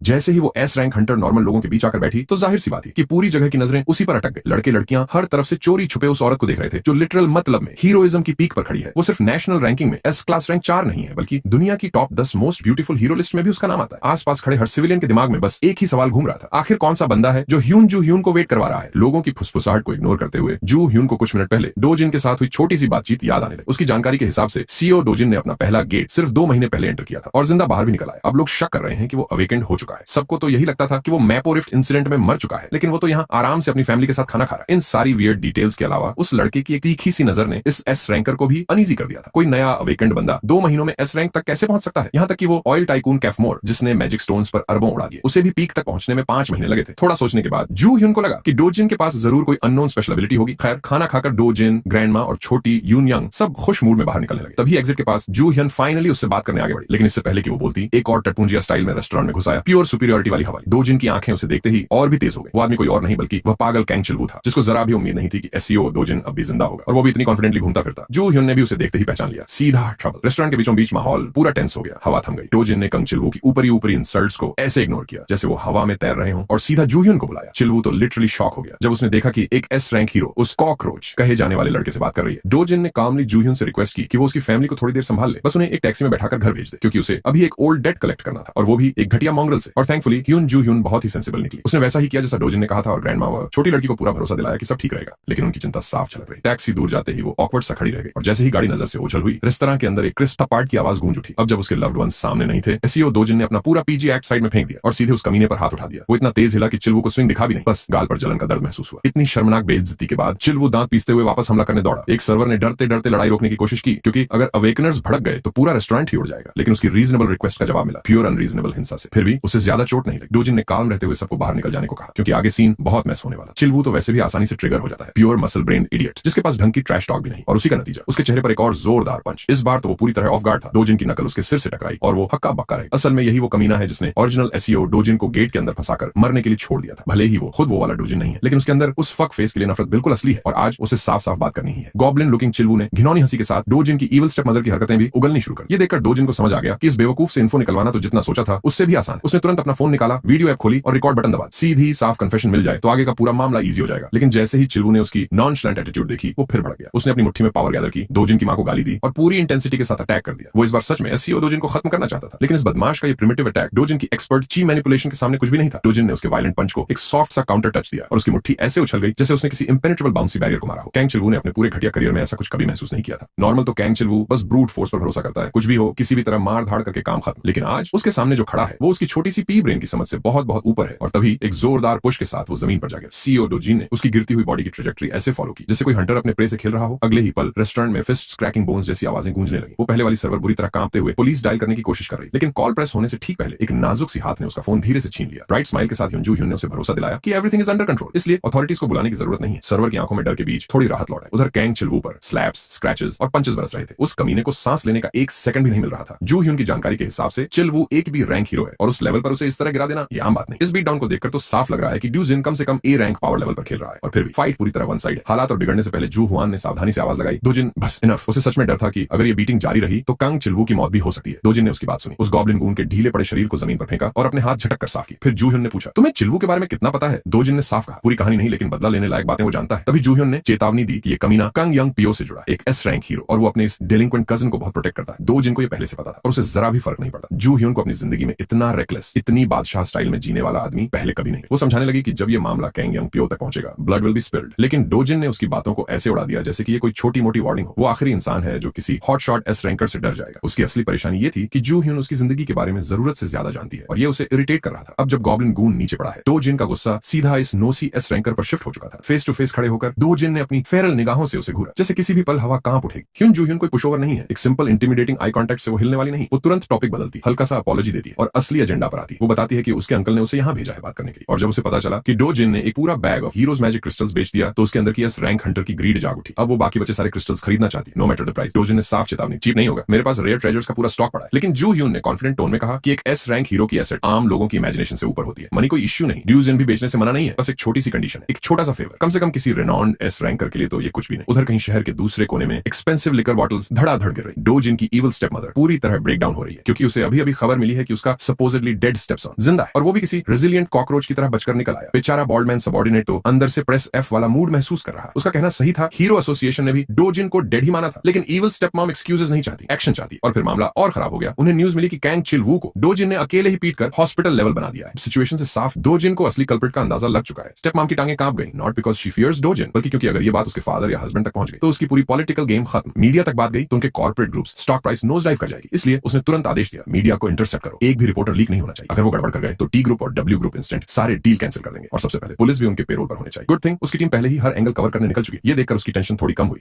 बॉडी डायरेक्टर धीरे से फुसफुसाता है कि चाहे वो लोग जितने भी कवर अप जॉब्स कर लें, असली प्रॉब्लम का फंडामेंटल सोल्यूशन तो ये है ही नहीं। और बातों बातों में समझ आता है कि ये बॉल्ड डायरेक्टर शायद इस पूरे हेडेक को खत्म करने का कोई प्लान ऑलरेडी बना चुका है। बस उसे कैंग चियोलवू के कजन, उस बदनाम कैंग यंग पियो का इस्तेमाल करना है। स्टेप मॉम जैसी और आर्ट को भी उस एस रैंकर के बारे में सब पता है। कैंग चियोलवू भले ही पूरे हीरो वर्ल्ड में ट्रैश कहलाता हो, पर सब जानते हैं कि वो अपने पावरफुल कजन के कितना क्लोज है। असलियत में चियोलवू तो बस एक पॉन है जो हर तरह का गंदा काम अपने कजन के ऑर्डर्स में करके देता है। दोनों का दिमाग ही खराब। अगर चियोल वो पुलिस के हाथ लग गया और मीडिया ने उसे स्मीयर कर दिया तो उस एस रैंक हीरो की इमेज भी सीधी गिर जाएगी। और सच में कजन ऑलरेडी इस पूरे पीआर डिजास्टर को संभालने के लिए हरकत में आ चुका है। स्टेप मॉम ने मन बना लिया है, उसे जितना जल्दी हो सके कैंग यंग पीओ से मिलना ही पड़ेगा। ऊपर से वो डॉग हुआंग चंग सब फ्रॉम एचसीएस कैपिटल खुलकर दुश्मनों के साथ जा खड़ा हुआ है। अब वो डोजिन की फैमिली की हेल्प कर रहा है और इसके लिए स्टेप मॉम एक प्रोसिक्यूटर को तुरंत फोन पर चाहती है। जो भी उसे छोड़कर जाएगा उसे पूरा प्राइस चुकाना पड़ेगा। अगले ही दिन कहानी कूदती है कोरिया के 37 रिफ्ट जोन्स में से एक में एंट्री लेती हुई हीरोज की एक पूरी टुकड़ी पर। इन 37 में से 5 जोन्स को सिक्योर्ड गेट्स में बदला जा रहा है। बाकी जोन्स पर सिर्फ हीरो एसोसिएशंस की स्केड्यूल्ड टीम्स ही रेड कर सकती हैं। आज मिस ह्यून जू यन खुद अपनी टीम लीड कर रही है। अपनी एस रैंक आईडी की वजह से वो किसी भी गेट में अनलिमिटेड एंट्रीज ले सकती है। भीड़ में हर तरह के फैंसी वेपन और इक्विपमेंट वाले हीरो खड़े हैं और उन्हीं के बीच एक लड़का है फटी पुरानी हुडी पहने हुए। जू यॉन ने आज की हंट के लिए ए रैंक जोंगिनजू की क्लियोम गुइल्ड को अपनी टेम्पोररी ग्रुप के तौर पर चुना है। एस रैंक के साथ हंट करने का मौका रेयर होता है, इसलिए गिल्ड वाले पूरे हाइप में है। जू यॉन कहती है कि बस फन के लिए मसल्स स्ट्रेच करने आई है, पर असली बात यह है कि उसने ये पूरा सेटअप सिर्फ इसलिए किया है ताकि पीछे खड़े उस लड़के सीओ डो जिन को क्लीन एंट्री मिल सके। डो जिन ने डील की थी कि वो अपना बचा हुआ magic crystal stock pile market price पर जू यॉन को बेच देगा अगर वो उसे रिस्ट्रिक्टेड रिफ्ट जोन के अंदर ले जाए। उसे बस ज्यादा पैसे कमाने, हायर लेवल जोन्स में शिकार कर। रिफ्ट जोन्स में सच में खजाने भरे होते हैं, लेकिन इतना खतरनाक जोन सिर्फ गारंटी के चक्कर में एंटर कर लेना मूर्खता है। पर जू यॉन को परवाह नहीं, उसे तो बस हीरो ग्रेड मैजिक क्रिस्टल्स चाहिए। कुछ मिनट तक डार्क टनल में चलने के बाद ग्रुप चमकीले जंगल वाले इलाके में निकलता है। तभी इंजू की क्यूरियोसिटी फट पड़ती है और वो जू यॉन से पूछने लगती है कि आखिर पीछे चल रहा ये लड़का कौन है। जू यॉन उसे बस कोई जिसे वो जानती है कहकर टाल देती है, पर कोई उस हाफ आंसर को नहीं मानता। इंजू को तो शक होने लगता है कि कहीं ये क्वीन जू यॉन का बॉयफ्रेंड ही ना हो। आखिर बोर्ड होकर जू यॉन आधा सच बता देती है। ये लड़का उसके साथ इसलिए है क्योंकि वो उसे एक फेवर ओड करती है। आजकल कौन सा एस रैंक हीरो किसी पर एहसान छोड़ता है। और तभी बातचीत के बीच ऊपर से एक जायंट शैडो सूरज को ढक देता है। सबकी नजरें आकाश की ओर उठ जाती हैं और बीस्ट दिखते ही पूरा माहौल शॉक में जम जाता है। पहला एनकाउंटर भयानक कॉकेटरीज। क्लियोम गिल्ड के A rank heroes instantly weapons निकाल लेते और पोजीशंस ले लेते और एक्सपर्ट रेडर होने के नाते जू यॉन पूरी कमांड संभाल लेती है जिंजू और दोयोन डिफेंस पर, जबकि संघो उसकी लेग्स को निशाना बनाएगा। जू यॉन रोज असाइन ही कर रही थी कि अचानक एक ब्लर सबको पार करता हुआ आगे निकल गया। एक जबरदस्त लीप में उसने अपने और उस उड़ते हुए बीस्ट के बीच की पूरी एरियल दूरी मिटा दी। एसईओ दोजून ने पूरे ग्रुप के लॉन्ग विंडेड प्लेन्स की परवाह ही नहीं की, सीधा 1-on-1 लड़ाई के लिए हवा में कूद पड़ा। क्लियोम गिल्ड वाले लिटरली जॉ ड्रॉप रह गए। इतना ब्रेजन लड़का उन्होंने कभी नहीं देखा। दोजून ने अपने फिस्ट में एनर्जी गैदर की, फर्स्ट ब्लड लेने को तैयार। इधर चार्ज से पहले गिल्ड मास्टर इंजू अपनी किस्मत को कोस रही थी। गेट में घुसे अभी कुछ मिनट ही हुए थे और सामने इतना ट्रबलसम ओपोनेंट आ गया था। ग्रुप पोजीशन लेने से पहले ही दोजून अपना बैग जमीन पर फेंक चुका था। जब जू यॉन ऑर्डर्स दे रही थी वो हवा को बुलेट की तरह चीरता हुआ आगे निकल चुका था। Pure speed demon. एक सिंगल जंप में उसने उस बर्ड की एरियल एडवांटेज ही खत्म कर दी। ऊपर आसमान में उसने पूरा फील्ड कंट्रोल में ले लिया। उसकी फायरी एनर्जी हवा में जलती हुई महसूस हो रही। वो ओवरग्रोन चिकन उसकी स्पीड और रिएक्शन को मैच ही नहीं कर पाया और नतीजा एक फुल पावर्ड पंच उसकी बीक पर सीधा BAM। बर्ड जमीन पर गिरा। इंसान बादलों में ऊपर। उल्टा सीने देखकर कोई भी शॉक हो जाए। 2 जून ग्रुप के सामने उतरा। एक बूंद पसीना तक नहीं। कॉकेट्रीज मरने की कगार पर था। उसके चेहरे पर 2 जून के फिस्ट की क्लियर मार्क बनी थी। क्लियोम गिल्ड और उनकी एस रैंक कैरी सब डम फाउंडेड खड़े। फिर उन्होंने देखा कि 2 जून ने अपना पैर उठाया और बर्ड के सिर पर लगातार स्टॉम्प करना शुरू कर दिया जब तक वो सीधा मीट पेस्ट न बन गया। ब्रूटल यस, लेकिन कॉकेट्रीज को किल करने के लिए इतनी ही फोर्स चाहिए। हर स्टॉम्प के साथ स्कल क्रैक होने की आवाज और ब्लड स्पर्टिंग देखकर पूरा ग्रुप मॉर्टिफाइड रह गया। अब तो इंजू की क्यूरियोसिटी पीक पर थी। सच कहें तो जू यॉन को खुद भी ज्यादा नहीं पता, बस इतना कि एसईओ 2 जून एक इंसेनली स्ट्रॉन्ग इंसान है। एक्चुअली उसे सिर्फ स्ट्रॉन्ग कहना इंसल्ट है। बहुत कम हीरोज हैं जो ये कर सकते हैं। कॉकेट्रीज को लिटरली एक ही ब्लो में फिनिश करना। जू यॉन ने इस अचीवमेंट को डाउन प्ले करने की कोशिश की और बात अपनी सिस्टर पर घुमा दी क्योंकि वो औरत भी उन टॉप टियर आउटस्टैंडिंग हीरोज में आती है। पर इंजू मान नहीं पा रही थी कि उनके बीच ऐसा हिडन पावर हाउस घूम रहा है। उसने पूरा फाइट सीक्वेंस देखा था, पूरी तरह ऑफ में। जू यॉन ने 2 जून की मॉन्स्टरस पावर और डिसाइसिवनेस को ध्यान से नोट किया। क्यूरियोसिटी और बढ़ गई। उसी समय उसने प्लान्स बदल दी। अब वो 2 जून के साथ सेंटर की ओर जाना चाहती है। बाकी ग्रुप को आउटस्कर्ट्स में छोड़कर वो केयरफुली 2 जून के पास पहुंची जो एक्सपर्ट की तरह कॉकेट्राइज का कॉर्प्स कार्व करके लूट निकाल रहा था। उसके बोलने से पहले ही 2 जून ने साफ कह दिया वो लूट उन लोगों से शेयर नहीं करेगा जिन्होंने किल में कुछ कंट्रीब्यूट नहीं किया। गुड थिंग जू यॉन को कुछ मैजिक क्रिस्टल्स की लालच नहीं थी। वो बस ये प्रपोज करने आई थी कि दोनों गेट के अंदर थोड़ा डीपर जाएं, कुछ ज्यादा चैलेंजिंग उसके करंट एबिलिटीज के लेवल का। 2 जून ने मुस्कुराते हुए ऑफर एक्सेप्ट कर लिया। ज्यादा हंट, ज्यादा लूट, व्हाई नॉट। गेट का लेआउट जू यॉन को अच्छी तरह पता था, इसलिए लीड वही लेगी। 2 जून का काम बस इतना था उसके करीब फॉलो करना, वरना वो लॉस्ट हो सकता है। और बिना कोई वार्निंग जू यॉन सोनिक बूम छोड़ते हुए आगे निकल गए। 2 जून बस शांत खड़ा रहा। उसकी फिगर हॉरिजन में गायब होती देखता रहा। अपना बैग वापस पीठ पर स्लिंग करके 2 जून ने रनिंग पोज ले ली, जैसे मसल्स में प्योर एनर्जी स्टोर कर रहा हो। अगले ही पल उसके फर्स्ट स्टेप ने ऐसी एक्सप्लोसिव किक मारी कि क्लियोम गिल्ड के हीरोज तक हवा में हिल गए। इंजू के दिमाग में बस एक कंपैरिजन आया, अगर जू यॉन एक बुलेट है तो ये बंडा लाइट की तरह मूव करता है। दोनों पावर हाउसेस हवा में गायब हो गए और पीछे छूटे मिसलेनियस हीरोज अपने गिल्ड लीडर की तरफ देखने लगे। अब प्लान क्या है? सीधी बात, उन दोनों को फॉलो करना इंपॉसिबल है। आज उन्हें मानना पड़ेगा कि वो साइड किक्स हैं, छोटे मोटे फ्राइज। फिर भी गेट बुरा नहीं है, आउटस्कर्ट्स में मॉन्स्टर्स की कमी नहीं। बाहर की दुनिया में लोग इन्हें बड़े ए रैंक हीरो मानते हैं, लेकिन एक असली एस रैंकर के सामने उनकी औकात तक नहीं। जू यॉन और 2 जून तो क्लियोम गिल्ड की पूरी फोर्स से कई लीग्स ऊपर है। उधर जंगल में उन दोनों की क्रेजी दौड़ जारी थी। ब्रेकनेक स्पीड पर भागते हुए भी जू यॉन बार बार अपने फ्लैंक चेक कर रही थी। क्या 2 जून पीछे रह गया? जब उसे दिखा कि लड़का कहीं भी नजर नहीं आ रहा तो उसने सोचा शायद वो शुरुआत में ज्यादा तेज भाग गई। वो पेस स्लो करने ही वाली थी कि बैम 2 जून अचानक उसके साइड में प्रकट हुआ। पूछ रहा था थोड़ा फास्ट जा सकते हैं क्या? जू यॉन का कंसंट्रेशन टूट गया। वो ऑलमोस्ट गिर ही गई थी। उसने ऐसा कभी फील नहीं किया था कि कोई उसकी स्पीड को मैच कर सकता है। पूरे देश में स्पीड के मामले में वो टॉप 2 में आती है, लेकिन लगता है इस लिस्ट को अपडेट करना पड़ेगा क्योंकि 2 जून तो उसे डस्ट खिला रहा। कुछ देर बाद 2 जून इंटेंशनली रुक गया और उसे चिढ़ाने लगा कि वो जितना दिखा रही थी उतनी फास्ट तो निकली ही नहीं। जू यॉन सांस संभाल रही थी और 2 जून की नजरें होराइजन की तरफ उठ गई। सामने आसमान को छूती एक मैसिव माउंटेन रेंज। जब उसने पूछा कि इस रॉकी रेंज के अंदर क्या छुपा है, जू यॉन का चेहरा गंभीर हो गया। वो जगह है थ्रिफ्ट गेट का बॉस मॉन्स्टर का लेयर, किसेरियन। ये किसेरियन कोई मजाक नहीं, 20 मीटर का विशाल ड्रैकोनियन वाइवर्न जैसा बीस्ट जूयन तो उसका नाम सुनकर भी लड़ने का सोचना नहीं चाहते। ऐसे मॉन्स्टर को सब्जुगेट करने के लिए कम से कम 3 combat oriented S rank heroes चाहिए। लेकिन डो जून को एक खास बात पता थी कि सीरियन के पास चांस है imaginary grade magic crystal drop करने का। ये ट्रेजर हाईएस्ट ग्रेड से बस एक स्टेप नीचे होता है। इतना चिकना रिवॉर्ड उसके सामने पड़ा हो तो वो कैसे छोड़ दे। लेकिन जूयन वो इस आइडिया को प्योर रेकलेस समझती है और पूरी तरह खिलाफ है। देख लो, डो जून उस ड्रैकॉनिक बास्टर्ड से अकेले ही लड़ने निकल पड़ा है, चाहे जूयन साथ आए या नहीं। जूयन बस देखती रह गई। वो बेखौफ स्पीड बढ़ाता जा रहा था, पहाड़ों को चढ़कर उस बीस्ट को मार गिराने के इरादे से। उसको लग रहा था उसके पास कोई चॉइस ही नहीं, इस पागलपन में डो जून को फॉलो करना ही पड़े। 3 एस रैंक हीरोज को परेशान कर देने वाले बीस्ट को अकेले मारने का ये ओवर कॉन्फिडेंट प्लान सच में जूयन की स्पाइन तक हिला चुका था। पर असली शॉक तो तब लगा जब वो साइड पर पहुंची और काइसेरियन पहले से ही उसके पैरों के नीचे डेड पड़ा था। फाइट तो खत्म हो चुकी थी। इस बीच हुआ क्या उसे अंदाजा तक नहीं। हमारा बॉय आराम से क्रीचर की लाश से अपना नाइफ निकालता है जैसे ये कोई हल्का सा काम हो। जूयन बिल्कुल स्पीचलेस, क्योंकि जिस मॉन्स्टर को इसने अभी पटका है वो कोई नॉर्मल बॉस नहीं है। वो याद करती है पार्क हेयोल को, एक मशहूर एस रैंक हीरो जिसकी रेपुटेशन ही काइसेरियन जैसे मॉन्स्टर्स को हंट करने पर बनी है। लेकिन पहली बार जब उसने काइसेरियन हंट करने की सोची वो अकेला नहीं गया। उसने 30 ए रैंक हीरोज साथ लिए थे, फिर भी ए रैंक का पूरा स्क्वाड वहीं स्लॉटर्ड हो गया। सिर्फ पार्क हेयोल जान बचाकर निकल पाया, वो भी मौत की कगार पर पहुंचकर। फिर उसने सोचा कि रीमैच करेगा, लेकिन इस बार बैकअप छोटा नहीं था। एक और S rank hero plus 100 A rank hero, practically एक छोटी आर्मी। फाइट बेहद ब्रूटल हुई। प्लान सिंपल था, उसके विंग्स छेद दो, उसकी फ्लाइट रोक दो। फिर हर तरफ से बराज ऑफ अटैक्स, प्योर किया 100 आदमी बनाम एक गोरिल्ला वाली डिबेट, याद दिला देने वाली फाइट। और हाँ, इस बार काइसेरियन मरा, लेकिन उस विक्ट्री की कीमत ज्यादातर हीरोज वहीं बुचड़ हो गए। कुछ ही लोग जिंदा लौटे और जो डैमेज हुआ वो इतना भारी था कि स्वीट लाइफ गिल्ड आज तक 3 साल बाद भी उस घटना से रिकवर नहीं कर पाया है। और इधर डो जून ने वही मॉन्स्टर अकेले चुटकी में निपटा दिया। और यकीन मानो, ये दिखने में एवरेज लुकिंग जो वाला बांडा उसी काइसेरियन मॉन्स्टर को बिना ज्यादा मेहनत के हरा चुका है। मजेदार बात यह है कि जैसे ही जूयन उसे घूरती रहती है, डोजिन एकदम चिल होकर बोल देता है कि ऐसे हवा से लड़ने से तुम्हें इन प्रेशियस जेम्स में से कुछ भी नहीं मिलने वाला। उसकी ये बात उसे थोड़ी अनॉय तो करती है, लेकिन जूयन ज्यादा फोकस इस बात पर है कि ये आदमी आखिर है कौन। अगर वो खुद अपनी आंखों से वो फाइट ना देखती तो कभी यकीन नहीं करती। वही टेरिफाइंग काइसेरियन जिसे देखकर ए रैंकर्स भी शॉक हो जाते हैं, उसे इस बंदे ने सिंगल स्ट्राइक में साफ उड़ा दिया। और उधर डोजिन भाई ने आराम से क्रीचर के शरीर से एक awesome looking magic stone harvest भी कर लिया। वो उसे देखते हुए कहता है कि अब उसे किसी एस्कॉर्ट की जरूरत नहीं, अब से वो सोलो ही फाइन है। वो तो उस ड्रैगन जैसी बीस्ट के क्लॉज, टीथ और बाकी वैल्यूएबल्स तक लेने से मना कर देता है। कोई भाव ही नहीं, बस सीधा रिजेक्ट। और इससे वह S rank Hunter literally stunned for life रह जाता। उसके लिए असली चीज बस मॉन्स्टर क्रिस्टल्स इकट्ठा करना है। इतना तक कि वो साफ बोल देता है कि बाकी जितने वैल्यूएबल्स हैं वो सब जूयन ही रख ले, उसको एक तरह से पेमेंट मानकर। जूयन भी क्रीचर को ध्यान से देखकर समझ जाती है कि उसे भी उससे कुछ नहीं चाहिए। शाम होते होते बाकी ग्रुप के लोग लिटरली शॉक में। एक अकेले आदमी ने 3 बैग्स भरकर मैजिक स्टोन्स इकट्ठा कर ली। ए रैंकर्स के लिए भी ये अनबिलीवेबल है। उनकी गिल्ड को इतना लूट हासिल करने में कम से कम 20 घंटे लगते और इंग्रेडिएंट क्वालिटी देखते हुए शायद 3 दिन से भी ज्यादा। अब सबके दिमाग में एक ही सवाल घूम रहा है, ये बांडा है कौन। सबकी नजरें अब जूयन पर हैं जिसने उसे साथ लाया था, और वो भी उतनी ही कंफ्यूज है। उसकी बात सुनकर ए रैंक गिल्ड मास्टर भी समझ नहीं पाता कि कैसे डूजिन ने बिना प्रॉपर इक्विपमेंट के काइसेरियन को हरा दिया। सिर्फ इस एक अचीवमेंट से ही डूजिन कोरिया के हीरो रैंक में सबसे ऊपर खड़ा है। Unparalleled in might, literal words, our boy is built differently. A ranker तो यहां तक सोचती है कि अपने लेवल पर वो शायद पूरी दुनिया का स्ट्रॉन्गेस्ट हो सकता है। और सच कहें तो उसे देखकर कोई भी अमेज्ड हो जाए।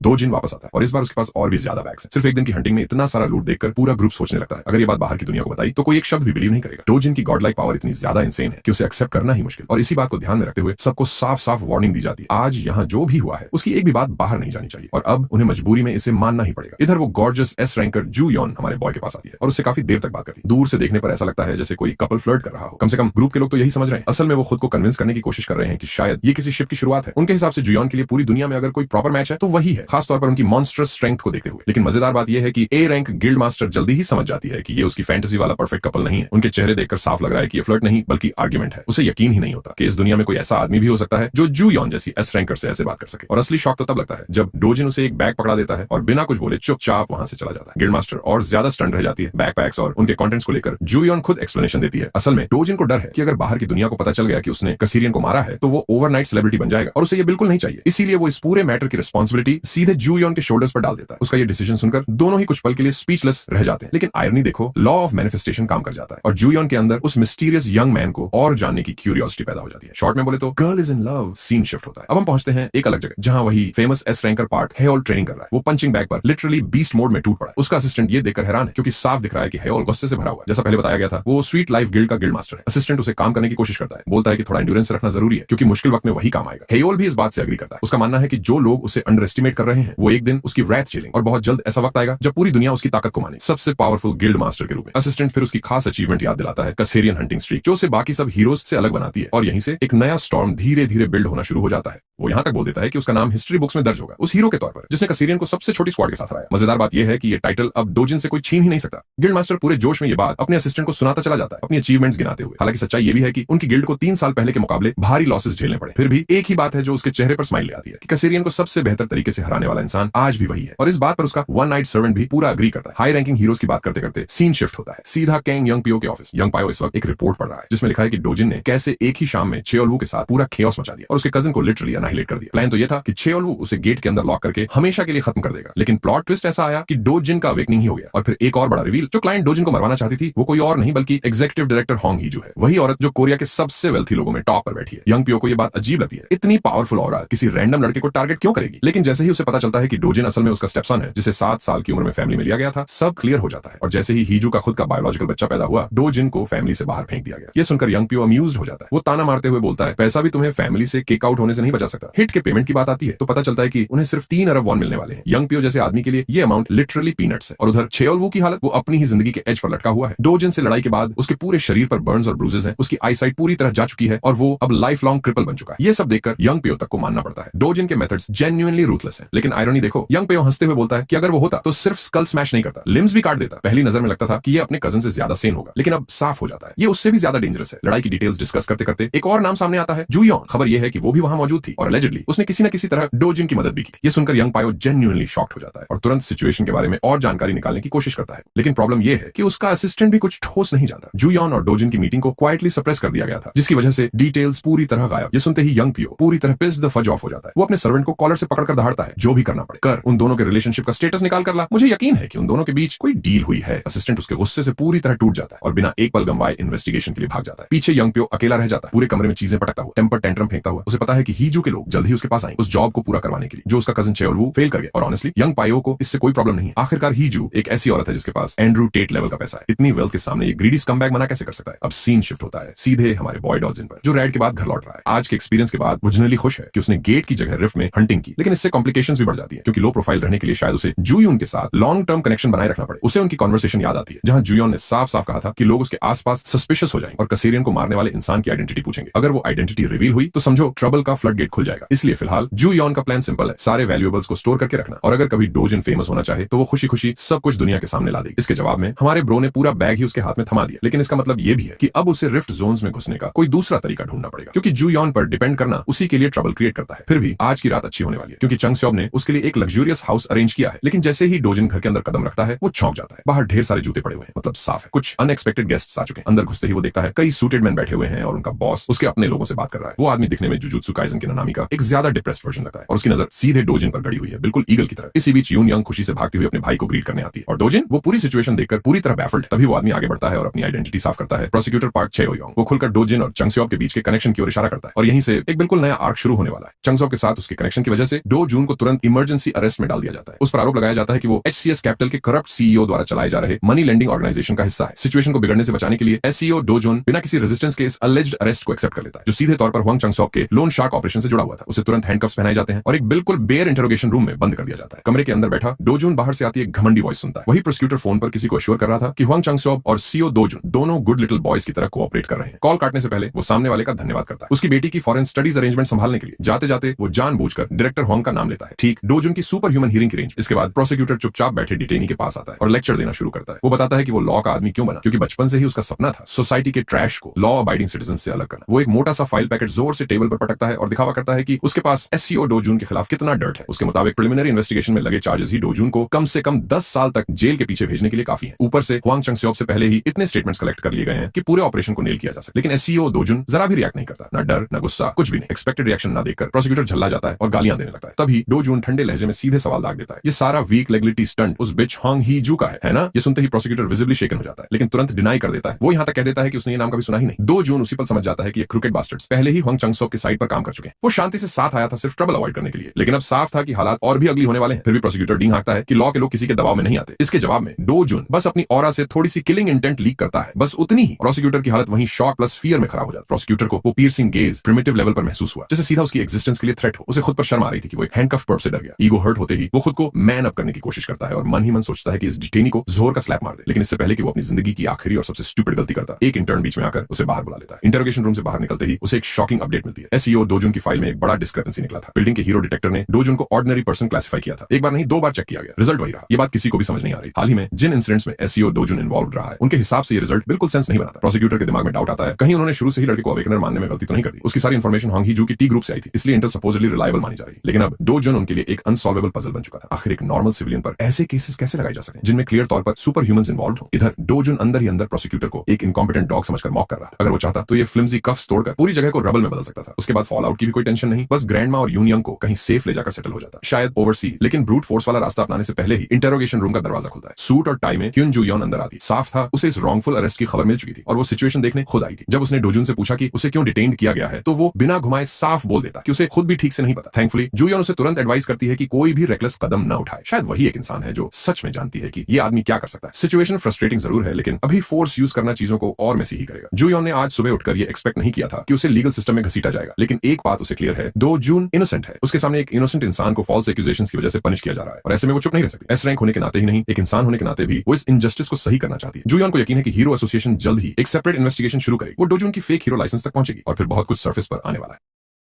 डोजुन ने कैजुअली जूयोन से पूछ लिया कि उसका फैमिली सिचुएशन कैसा है। उस पल जूयोन को एहसास हुआ कि उसे किसी सेक्रेटरी की तरह ट्रीट किया जा रहा है, लेकिन जब डोजुन ने उसे उस इनडिसाइफरेबल इंटेंसिटी वाली नजर से घूरा तो वो आखिरकार गिव इन कर गई। उसने उसे आसर किया कि फैमिली को कोई हार्म नहीं होने दिया जाएगा। जब जूयोन इंट्रोगेशन रूम से